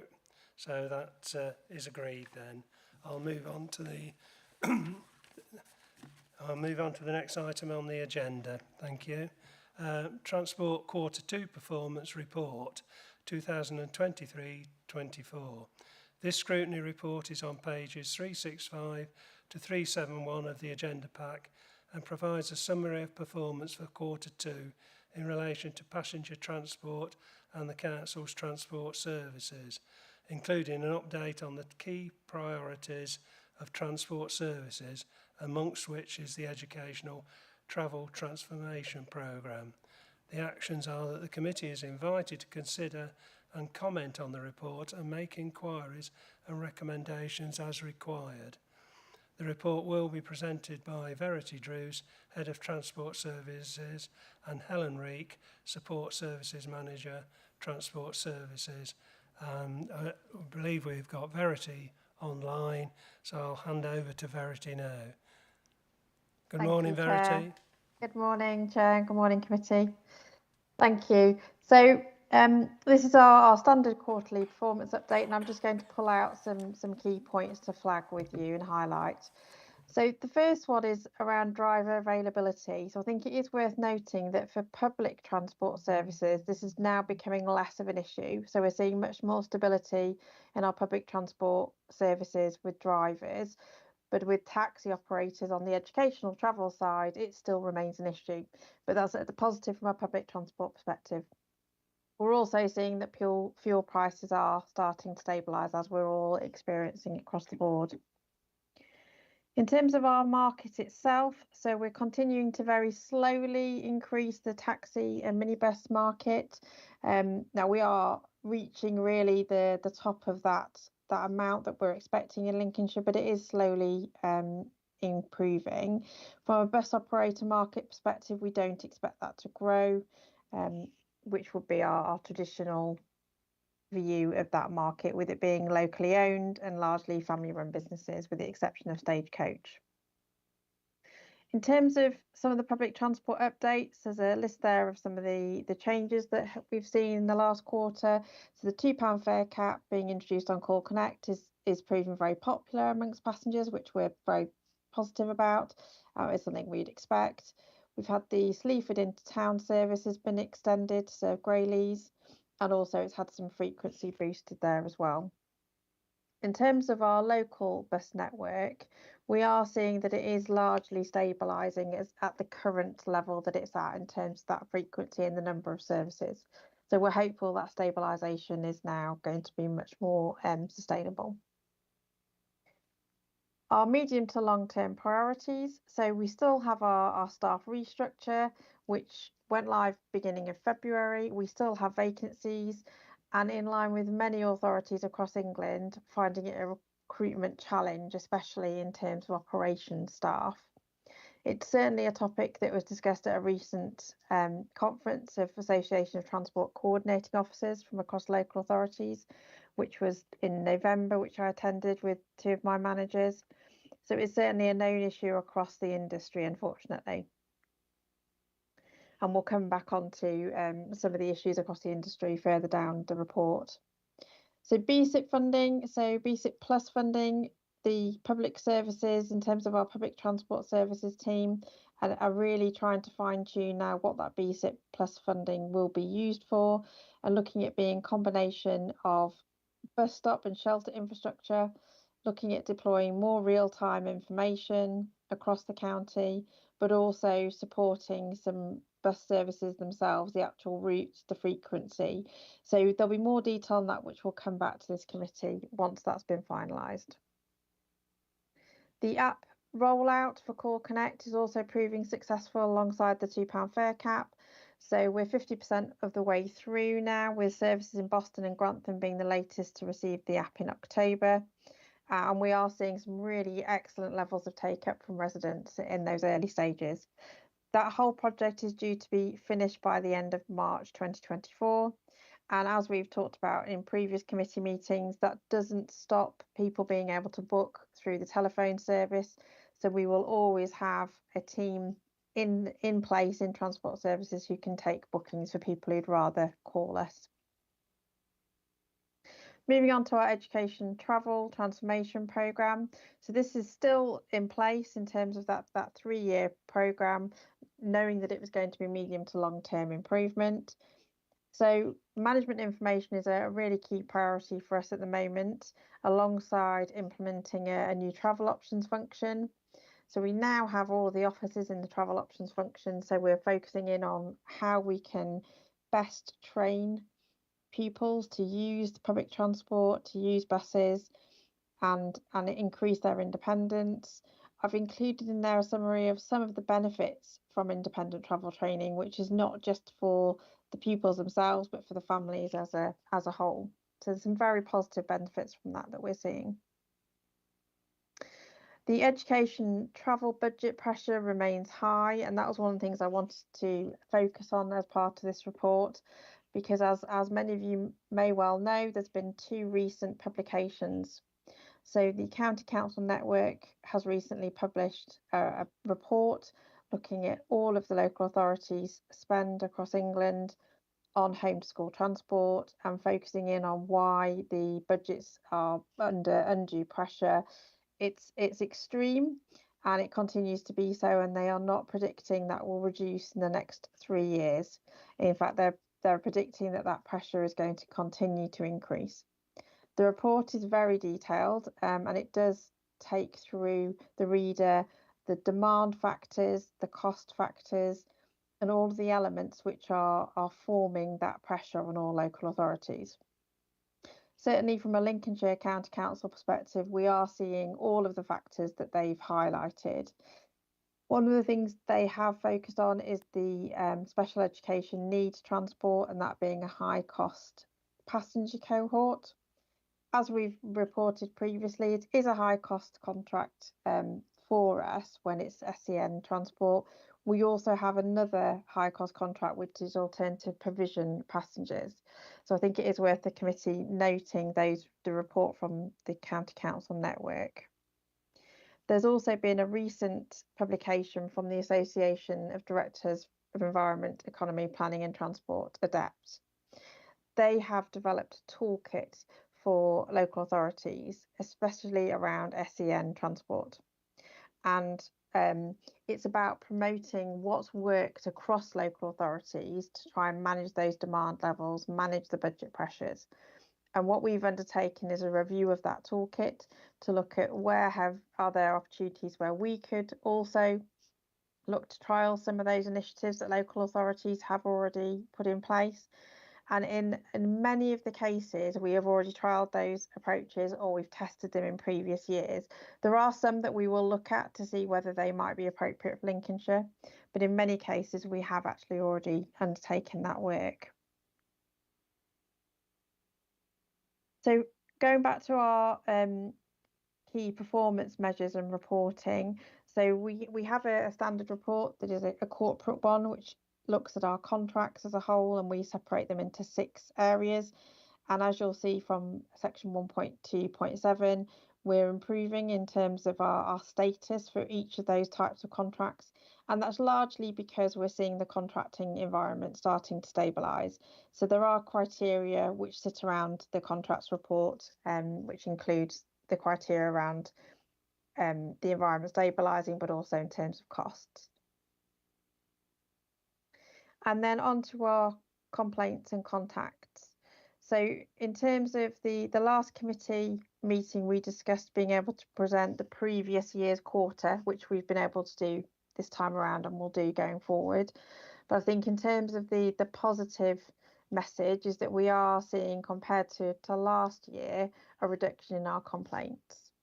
And that is largely due to a lot of work with our colleagues in the customer service centre to look at how we improve the consistency and the messaging of our complaints, but also how we look to prevent them, and work with parent carers of our passengers to try and reduce those complaints down before they escalate and to try and manage them as a preventative measure. So they're the main points, Chair, that I wanted to highlight as part of the report, and happy to take any questions. Thank you, Verity. Thank you for the report, a good report. Yeah, I've got a speaker, Councillor Strangle, but yes, thank you for that report. And I'll pass over to Councillor Strangle now. Thank you, Chairman, and thank you, Verity, for your report. I'm trying to follow up on something I emailed you with on the 31st of October, which you replied on the 2nd of November, and you actually said that you asked your managers to review this situation and come back to me. I'm still waiting. It's regarding the fact I brought up at the last Highways meeting where a family had who lived in my division, Birchwood, had 2 children. One went to Robert Pattinson School, the other one went to North Stephen School, and the only bus dropped them off about 7:30 in the morning, which in bad weather for 2 children to wait until the school opens was not acceptable. I haven't had a reply, Verity. I'm sure you're very busy, and whoever your managers are, but I would like a reply to it, please. Thank you. Verity?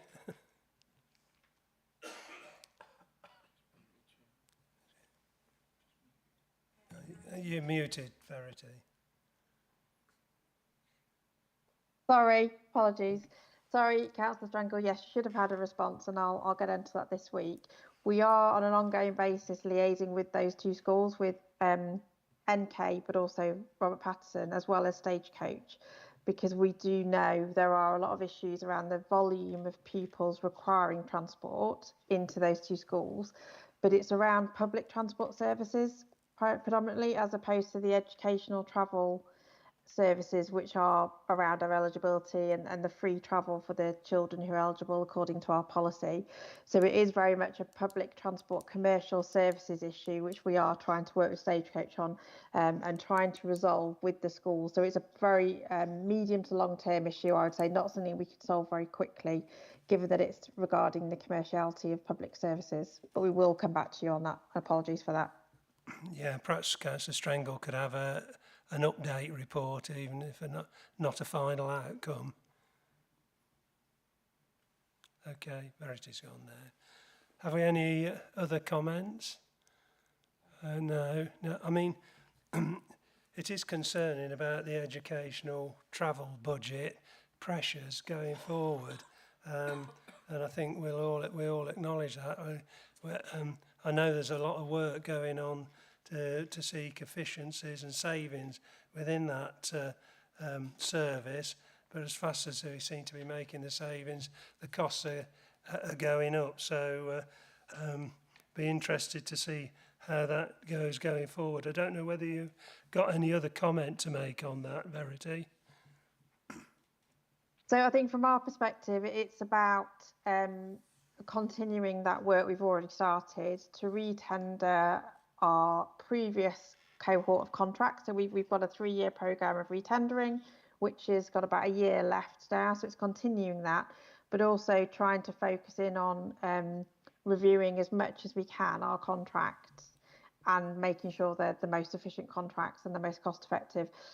As the CCN have reported, it's a real challenge in terms of we can make some efficiencies, but we can't keep up, like you said, Chair, with the demand in terms of the numbers of passengers coming through the system, the different cohorts of passengers. So increasingly seeing passengers where there's no funding attached, such as asylum seekers, and also the alternative provision passengers that we've just talked about previously.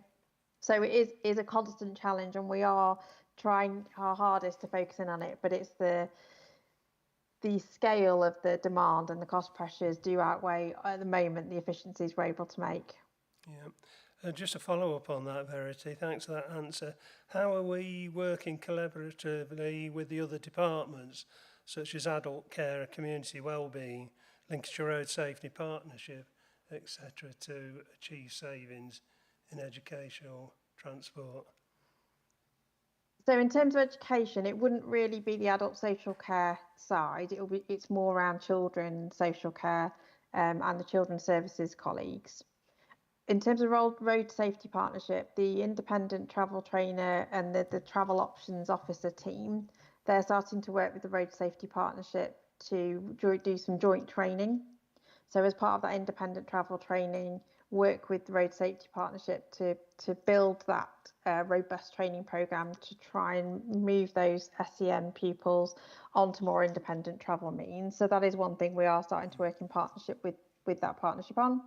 And in terms of working with children's services colleagues, that is an ongoing relationship that we've had for many years, as you can imagine. We have a very positive relationship across all of those service areas, but the demand coming through from children's services is the demand. So they are also trying to manage those demand levels because there are costs associated from their perspective to provide the education at the same time. So it's about working in partnership together, which we are doing. Okay, thank you, Verity. And the app-based booking system seems to be rolling out really well. Have there been any real issues with that? Any challenges? Not so far, no. It does seem to be very positive. I think, as we've talked about previously as a committee, having the balance for passengers to be able to call in those who want to and need to, then that's still there. And then those who want to use the app, that's also an option. So it's giving them the versatility and the flexibility of using the option that's best for them, but also best for them on a specific day. So we're seeing very positive take up from that overall. Thank you, Verity. Thank you for that. Right, nobody else indicating. I'm going to move that the report be received, that the committee's satisfaction be recorded on the performance reported for Q2, and I ask for our comments and suggestions made in relation to the report be taken under consideration by officers and the executive portfolio holder. Does anyone dissent? No? So I'll take that all as agreed, and we'll carry on to the next item on the agenda, which is the Civil Parking Enforcement Annual Report 2022 to 2023. The scrutiny report is on pages 373 to 393 of the agenda pack. This paper is an updated report for the period between the 1st of April 22 to the 31st of March 23 and contains financial information on the cost of the service. The committee is invited to consider and comment on the detail of performance contained in the report and to endorse the report for publication on the Council's website. Matt Jones, Parking Services Manager, is here with us to present the report. So good morning, Matt, and over to you. Good morning all, thank you, Chairman. Yes, as Chairman mentioned, this is an annual report which covers April 22 through till March 23's financial year. I'll extract some of the key points from the report itself and outline the work that we've undertaken over the time period concerned. We continue to work with our appointed enforcement contractor, APCOA. We patrol the area, we patrol Lincolnshire in an efficient manner, or as efficient as possible, and we break down the geographical area by 3 categories, dependent upon the size and the amount of traffic restrictions or parking restrictions that are within the area themselves. For example, category A tends to receive daily patrols in our larger areas such as Stamford, Boston, Lincoln. Slightly smaller areas across the county are classed in our category B bracket, Horncastle, Holbeach, Bourne. And then our outer-lying areas fall within our category C basis, where we patrol on an ad hoc basis, but as often as we possibly can, dependent upon resource availability and also being reactive to customer requests and knowledge on inconsiderate parking on the highway itself. We did also introduce parking charges in April 2022 within our off-street coastal car parks, which I'll touch upon in a moment. Like I said, we continue to patrol efficiently, but we try and undertake our patrolling in a firm but ultimately fair manner. That is both on the ground, whether it be on-street enforcement, or when dealing with members of the public who have concerns regarding a parking ticket issued or concerns regarding about non-compliant parking. So we react to feedback and comments of that nature. The Coastal Country Park, like I said, was a new form of parking enforcement in April 22. Parking charges were introduced in 5 or 6 car parks: Anderby, Chapel Six Marshes, Huttoff Car Terrace, Marsh Yard and Waller Bank. This proved to be extremely popular, an extremely busy year. Just under 38,000 transactions took place across the car parks themselves. On page 381, we've identified the number of transactions that have taken place across the car parks. As I'm looking at it, I do notice that there's a spelling mistake on the word transaction, so apologies for that. I will ensure that this gets adjusted after the meeting. Again, following on from what I've just said there in terms of positivity relating to enforcement of the car parks themselves, we do receive various compliments or thanks from an array of areas across the county in terms of how we've deployed, where we've visited, and how we've reacted to customer demand when required. Moving further on into the report, resident parking permits has altered ever so slightly across this period of time. Lincoln remains the same in all fairness. City of Lincoln administer and manage the resident permit scheme in a city, whereas ourselves at the County Council, we enforce the restrictions on the ground. At the beginning of this year, so January, February time, in Sleaford, we took over the administration and management of the permit scheme from North Kesteven District Council. We began actually processing these in August this year, so the statistics aren't detailed within this report itself, but the work took place during this time frame. Louth has always had a permit scheme for many years, which has been under the control of Lincolnshire County Council, and that continues as is.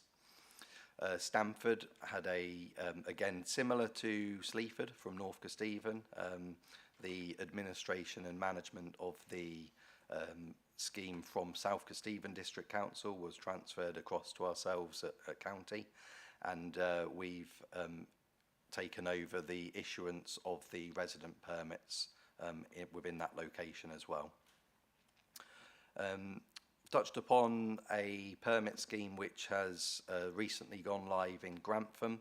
That was in the summer of 2023, so next year we'll have a lot more kind of statistics and data to report on the success of the Grantham scheme itself.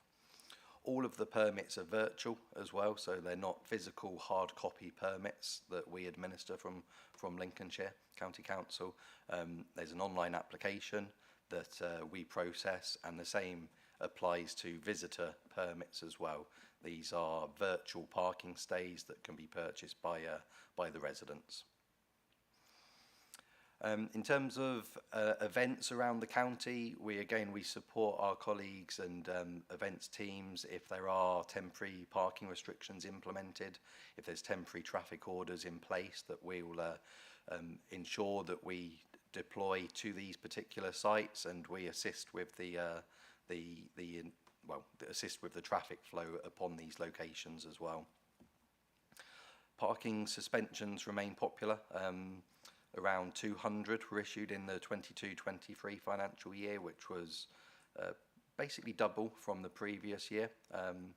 This is again kind of similar to the event side of things, to aid the smooth running of events and to assist with maintenance work on the highways if particular parking restrictions require a suspension. We do on occasions allow motorists to park directly on a parking restriction, and we issue a parking waiver or a parking dispensation to allow this to occur.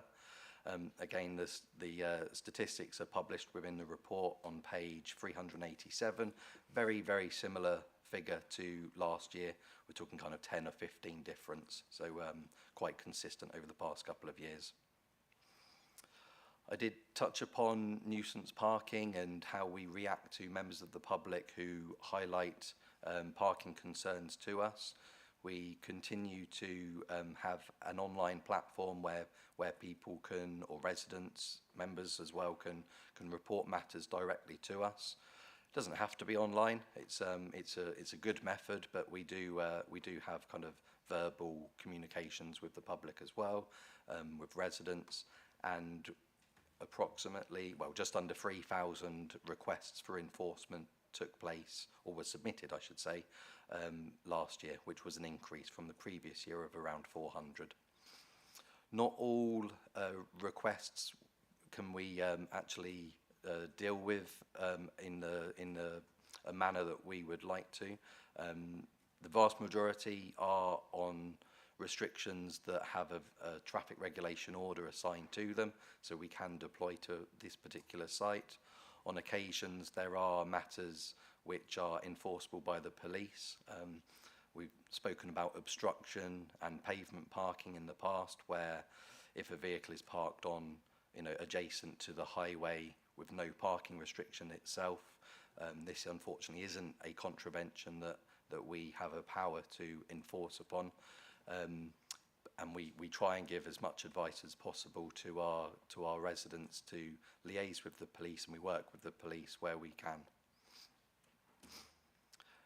Nuisance parking is something which is a regular occurrence. The requests that we receive, we try and publish as much of our data online. We've always been very open and transparent with the information that's provided to us, the work that we've undertaken, and we have a variety of platforms online where both members of the public and our members can drill into, even by electoral division, to look at what has occurred in a particular area. Our penalty charge notice issue statistics for this financial year was from what I believe was our highest on record. Just under 37,500 penalty charge notices were issued. There were just over 1,000 within our coastal car parks, which was a new enforcement area. So whilst it does reduce it fractionally, it would still put it at our highest to date since 2012.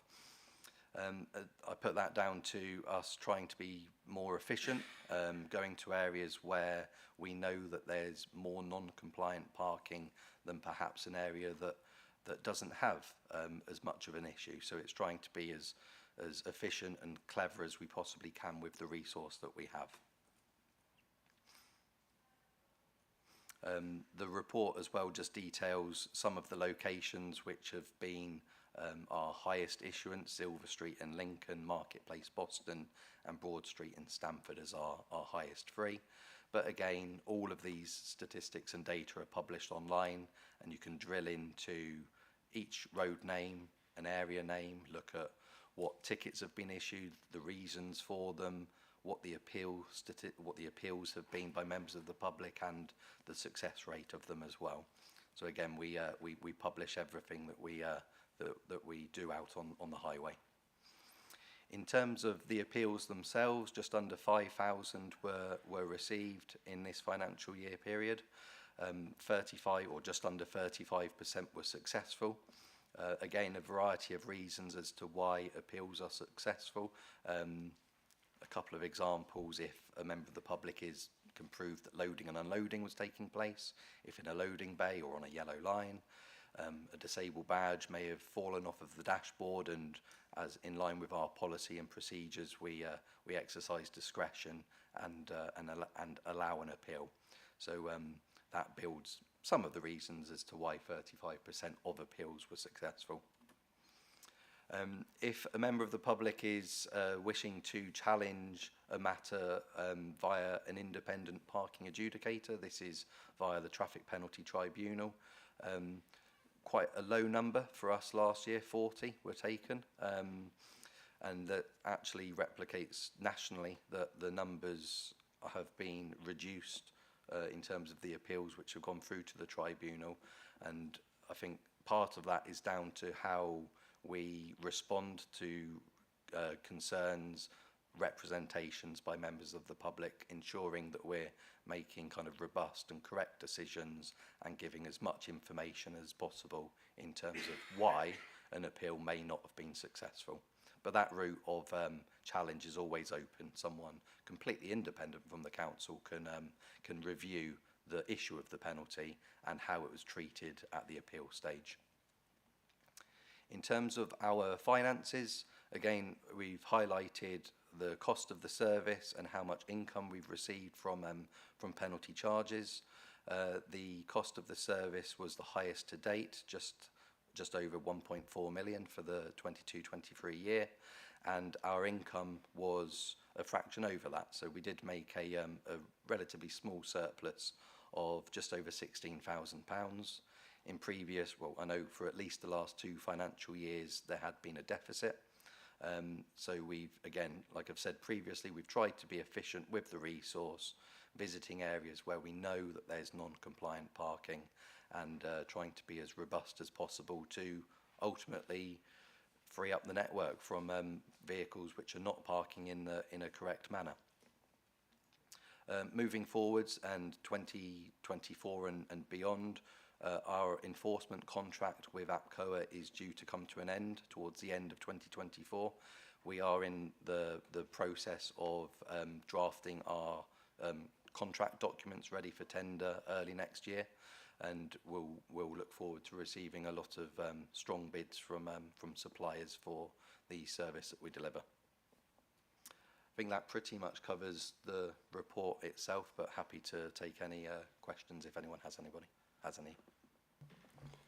Thank you, Matt, for the report. Good report.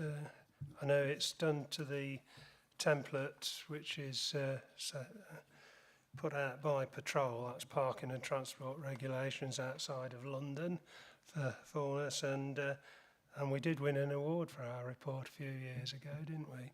So thank you for that. Have I got any, Councillor Stokes? Yes, thank you, Chairman. I've got 2 points. So the first one relates on events, page 385.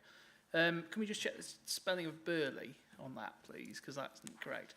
But also, it must have been a quieter period after the silly decision of the Labour administration in the City of Lincoln with regards to the Lincoln Christmas market. I'm sure it's been a quieter period around Lincoln recently. But my main point is with regards to the resident permits, parking permits. With the county council taking on responsibility of the running of those other two, has there been an increase in cost with relation to that? And did we get any offset from the district councils from them with regards to taking that on? And also, I'm very much supportive of the Grantham scheme. It's in my division. It's been very successful, and I look forward to reading about that in next year's report. Thank you. Thank you, Councillor Stokes. And yes, and thank you for highlighting another spelling mistake within the report. Yes, in terms of Christmas market, obviously this year has been far quieter. There hasn't been as sort of the preparation that we normally would put in at this time of the year.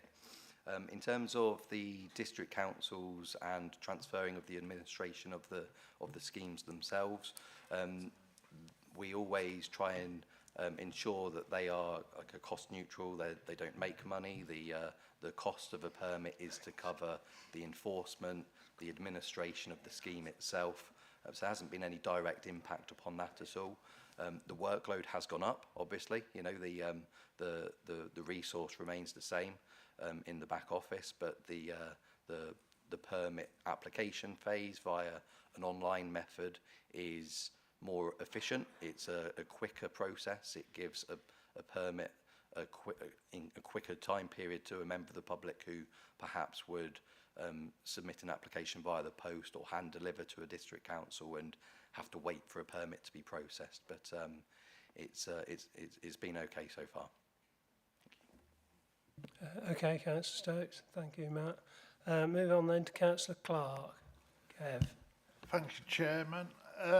Matt, thank you firstly for answering all my emails I keep sending you. At one stage, it's like we're pen friends. What I want to talk about is Lincoln and the resident parking scheme. I understand it's split into two between the district council and the county council. There's 19 resident zones there.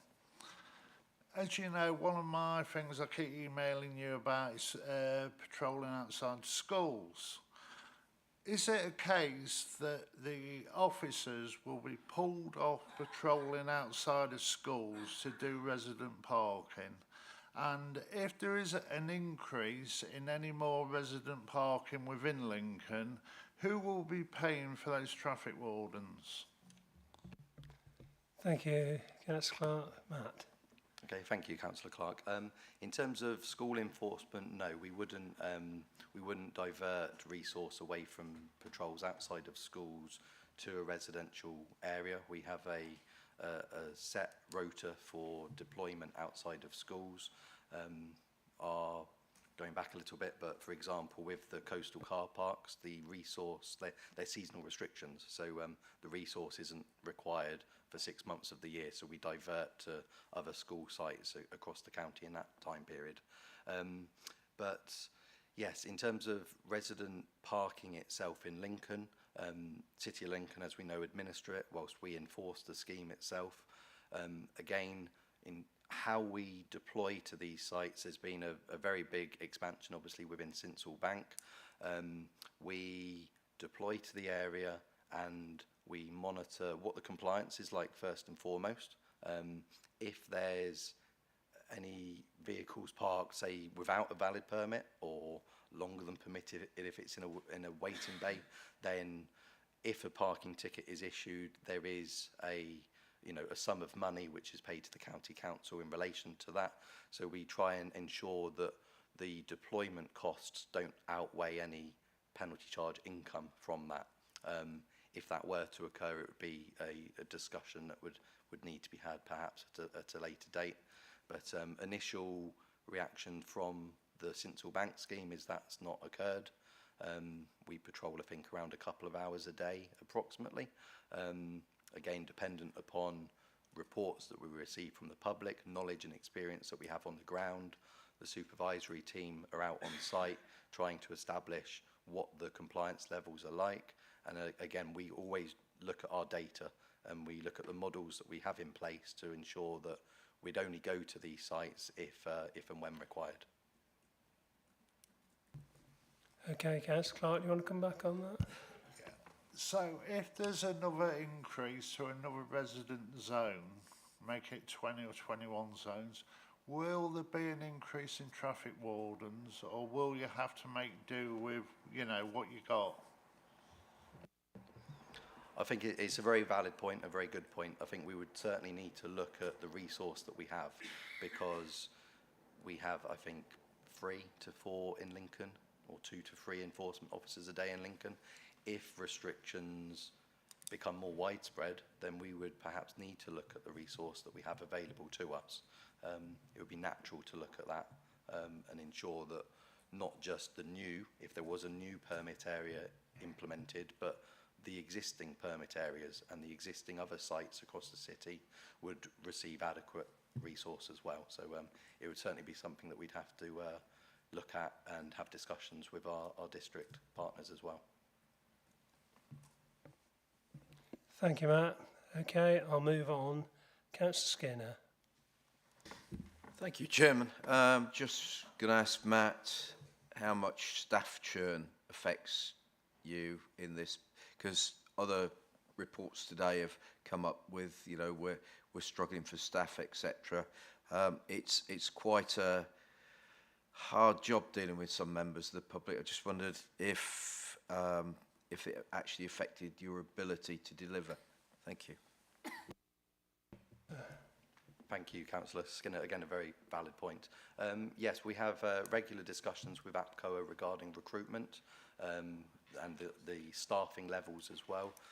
As a very kind of rough estimate, we request around 35,000 hours deployed patrol time across a year, and APCOA have delivered a fraction underneath that, so not exactly where we would like them to be. Part of that is down to recruitment and retention of staff. It's not as bad as it used to be. There used to be quite a high turnover. It has quietened down over the past year, well, a bit longer than that, 2 to 3 years. APCOA do recruit quite regularly. There are leavers that either feel it's not the job for them, or have different kind of rationale as to leaving the enforcement sector. But it's not, like I said, it's not as high a percentage as previously. You're right to mention that it's not the easiest job. There is a lot of abuse. There is a lot of unfortunate threatening behaviour that's levied across our offices, and we'll always work with APCOA and support them as much as possible if anything untoward were to occur to an officer. But yeah, it's not quite as bad as it used to be, because there was a high turnover in the early stages of our contract with APCOA, but it is a factor though. Thank you, that both. Councillor Gibson. Thank you, Chairman. Hi, Matt. Thank you very much for the report. At the top of page 374, there's a paragraph there. The provision of high street parking helps to contribute to the economic viability of local shops and services. It then goes on to say turnover of vehicles allows for a higher footfall and accessibility to local facilities and amenities. Is that a widely accepted statement, or do you have any facts and figures to prove that? And if you do have any facts and figures, is it possible to share them with South Holland? Because we seem to be allergic to the word free and parking in the same sentence. We have statistics in terms of the number of observations that we make on the highway. So, for example, in limited waiting bays, which is effectively free on-street parking for an hour, 2 hours, however long. So we have data that kind of drills into that level of information, where we can ascertain how many people were observed parked. It may not be a complete true reflection from a parking enforcement perspective, but it gives us a factor in terms of what the compliance is like, in terms of if we were to return an hour later, if there's a new batch of 20 to 25 vehicles parked, well, the compliance is there at that moment in time. If the same 20 or 25 vehicles were parked and were there for 3 hours when the limit was 1 hour, for example, it may identify a more of a common trend. So there is some information, but we don't have it to like the real accurate level of detail. Okay, thanks for that, Matt. Thanks for that, Councillor Gibson. Did you want to come back? No. Okay, have I got any other comments? Or just, I've just got a question about budgets, money. This last year, the 22-23, we made a small surplus on the service, £16,000. Previous 2 years, we'd made a loss, and I know that any surplus goes into a reserve fund, so that in times of when we make a loss, we can take money out of that, and when we make a profit, it goes into that. How big is that reserve fund? Because I've never seen a number for it.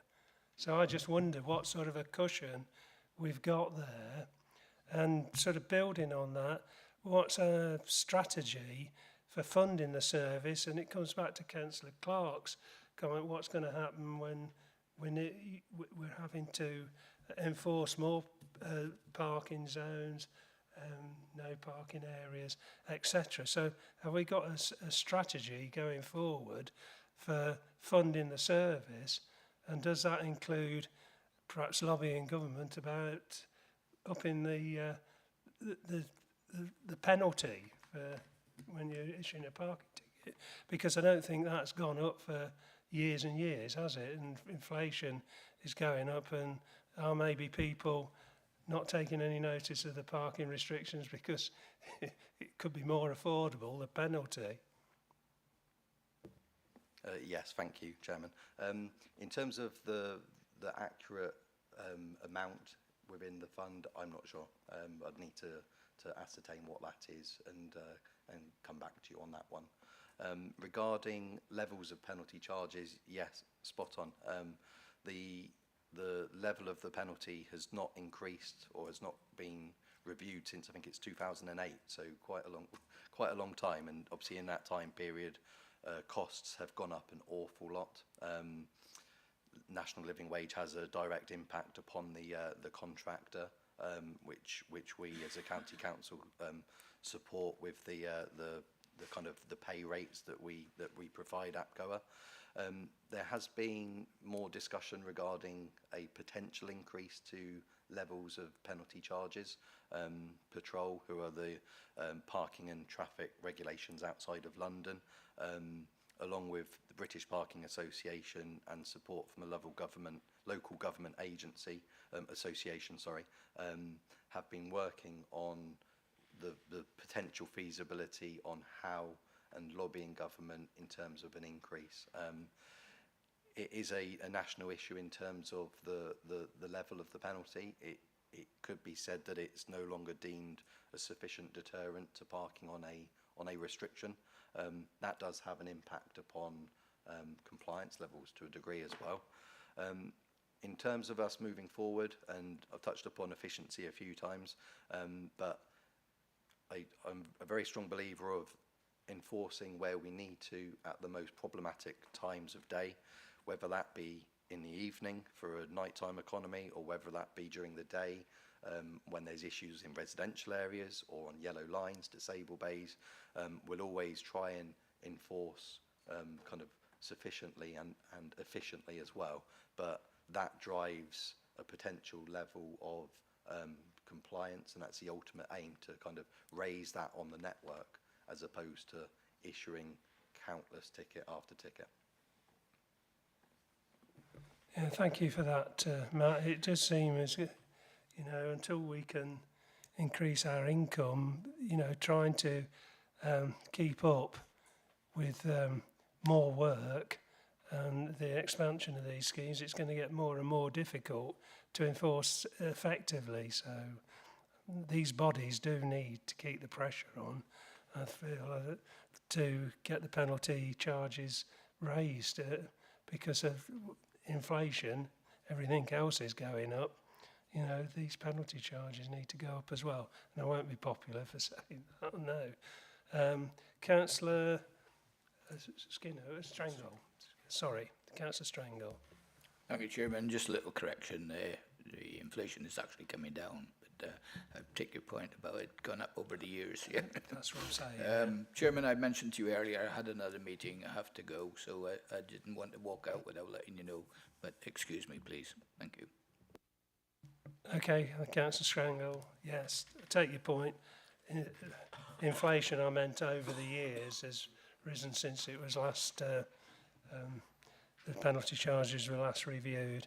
Okay, no one else wanting to speak? Right, I'm going to move on then, and to thank the parking service team for a comprehensive report, thank you. I'm going to move that the report be received and endorsed for publication on the Council's website, and I request that our comments and suggestions made in relation to the updates we received today are taken under consideration by the relevant officers and the executive portfolio holder, and also to notify the committee of the balance in that reserve fund, please, because, Jonathan, you're just asking to come in there before I'm... Apologies, Chairman. I just wanted to potentially answer one of those actions. Our current reserve for the parking service is around 800,000. So that's something that Matt will be managing, that sort of pressure each year, linked to that sort of fixed penalty notices cap. It's something that we're constantly doing, but there is probably a discussion in time for how we draw down on that reserve. It's got to be ring-fenced to civil parking enforcement. But it's something that we continually monitor. How much again? How much was it? 800,000. 800,000, so it's a significant amount. The risk is obviously if the parking services sector become more compliant and we're sort of deploying more of a service perspective, so that's something that it's that careful balance. Yeah, my concern was that we'd made a loss for 2 years and only a small surplus, and I mean the schemes that goes to are parking schemes, aren't they, and traffic schemes. That's what it's ring fence for. Can you enlarge on that, Matt? Just the sort of schemes that it goes towards, that surplus? Yes, that's right. I mean, yeah, it's aligned with legislation. Any income is ring fenced effectively. So if there is a deficit from a previous year, it can be used to offset the cost of that particular year. In terms of actual duties and kind of tasks out on the highways, it's got making good use of provision, parking provision for members of the public. So there could be kind of factors to improve what the restrictions appear on site to a road user, to a motorist, to make them clearer for a member of the public to understand and ascertain what they are for. And also for kind of delivering the service themselves. If there's any works that we're required to undertake on the highway, then that can be utilised from a kind of a parking perspective as well. Thank you. Thanks for that. Right, I'll just go through the proposal again. To thank the parking service team for a comprehensive report. I move that the report be received and endorsed for publication on the Council's website, and request that our comments and suggestions made in relation to the updates we received today are taken under consideration by the relevant officers and the executive portfolio holder. Does anyone dissent from that? No? So no indications of dissent, so that is carried, and we'll move on. So now we're on to the committee's work programme. And this item's on pages 395 to 402 of the agenda pack. This item enables the committee to comment on the content of its work programme. The report will be presented by Chiara, our scrutiny officer. So our actions are to review the work programme and highlight any additional scrutiny activity which could be included for consideration in the work programme. So over to you, Chiara. Thank you very much, Mr. Chairman. This item is to allow for members to consider our work programme and make suggestions of items to be brought forward, included, or requested for further information and development in line with the remit of this committee. In our next meeting, we will be receiving the revenue and budget capital proposals for the next year, and we will also be receiving the North Highcombe Relief Road Land Assembly Preparation and Highways Matters Scrutiny Pre-Decision Scrutiny Report, which is due for an executive decision on the 6th of February 2024. We will also be receiving the Approach to Transport Strategy Development's annual report. And another item for pre-decision will be Civil Parking Enforcement 2024 Contract and Notice Processing Solution. Lastly, we will be receiving the Winter Service Plan Interim Report in our next meeting. And our next meeting is on the 29th of January 2024. Other than that, there's no other changes to be reported at this stage, and I'm happy to take any feedback or any comments for consideration. Thank you very much. Are there any comments from the committee on that? Therefore, thank you, Chiara. Thank you. I'm going to move that we note the report and approve the existing work programme as detailed on pages 395 to 402. Does anyone dissent? If so, please indicate. No? Right, that's carried then, so it's all agreed. And that now concludes the business of the meeting. So thank you everyone for your attendance today. Safe journey home, and a Merry Christmas and a Happy New Year to you all. Hope you enjoy the festive season. Thank you. Cheers.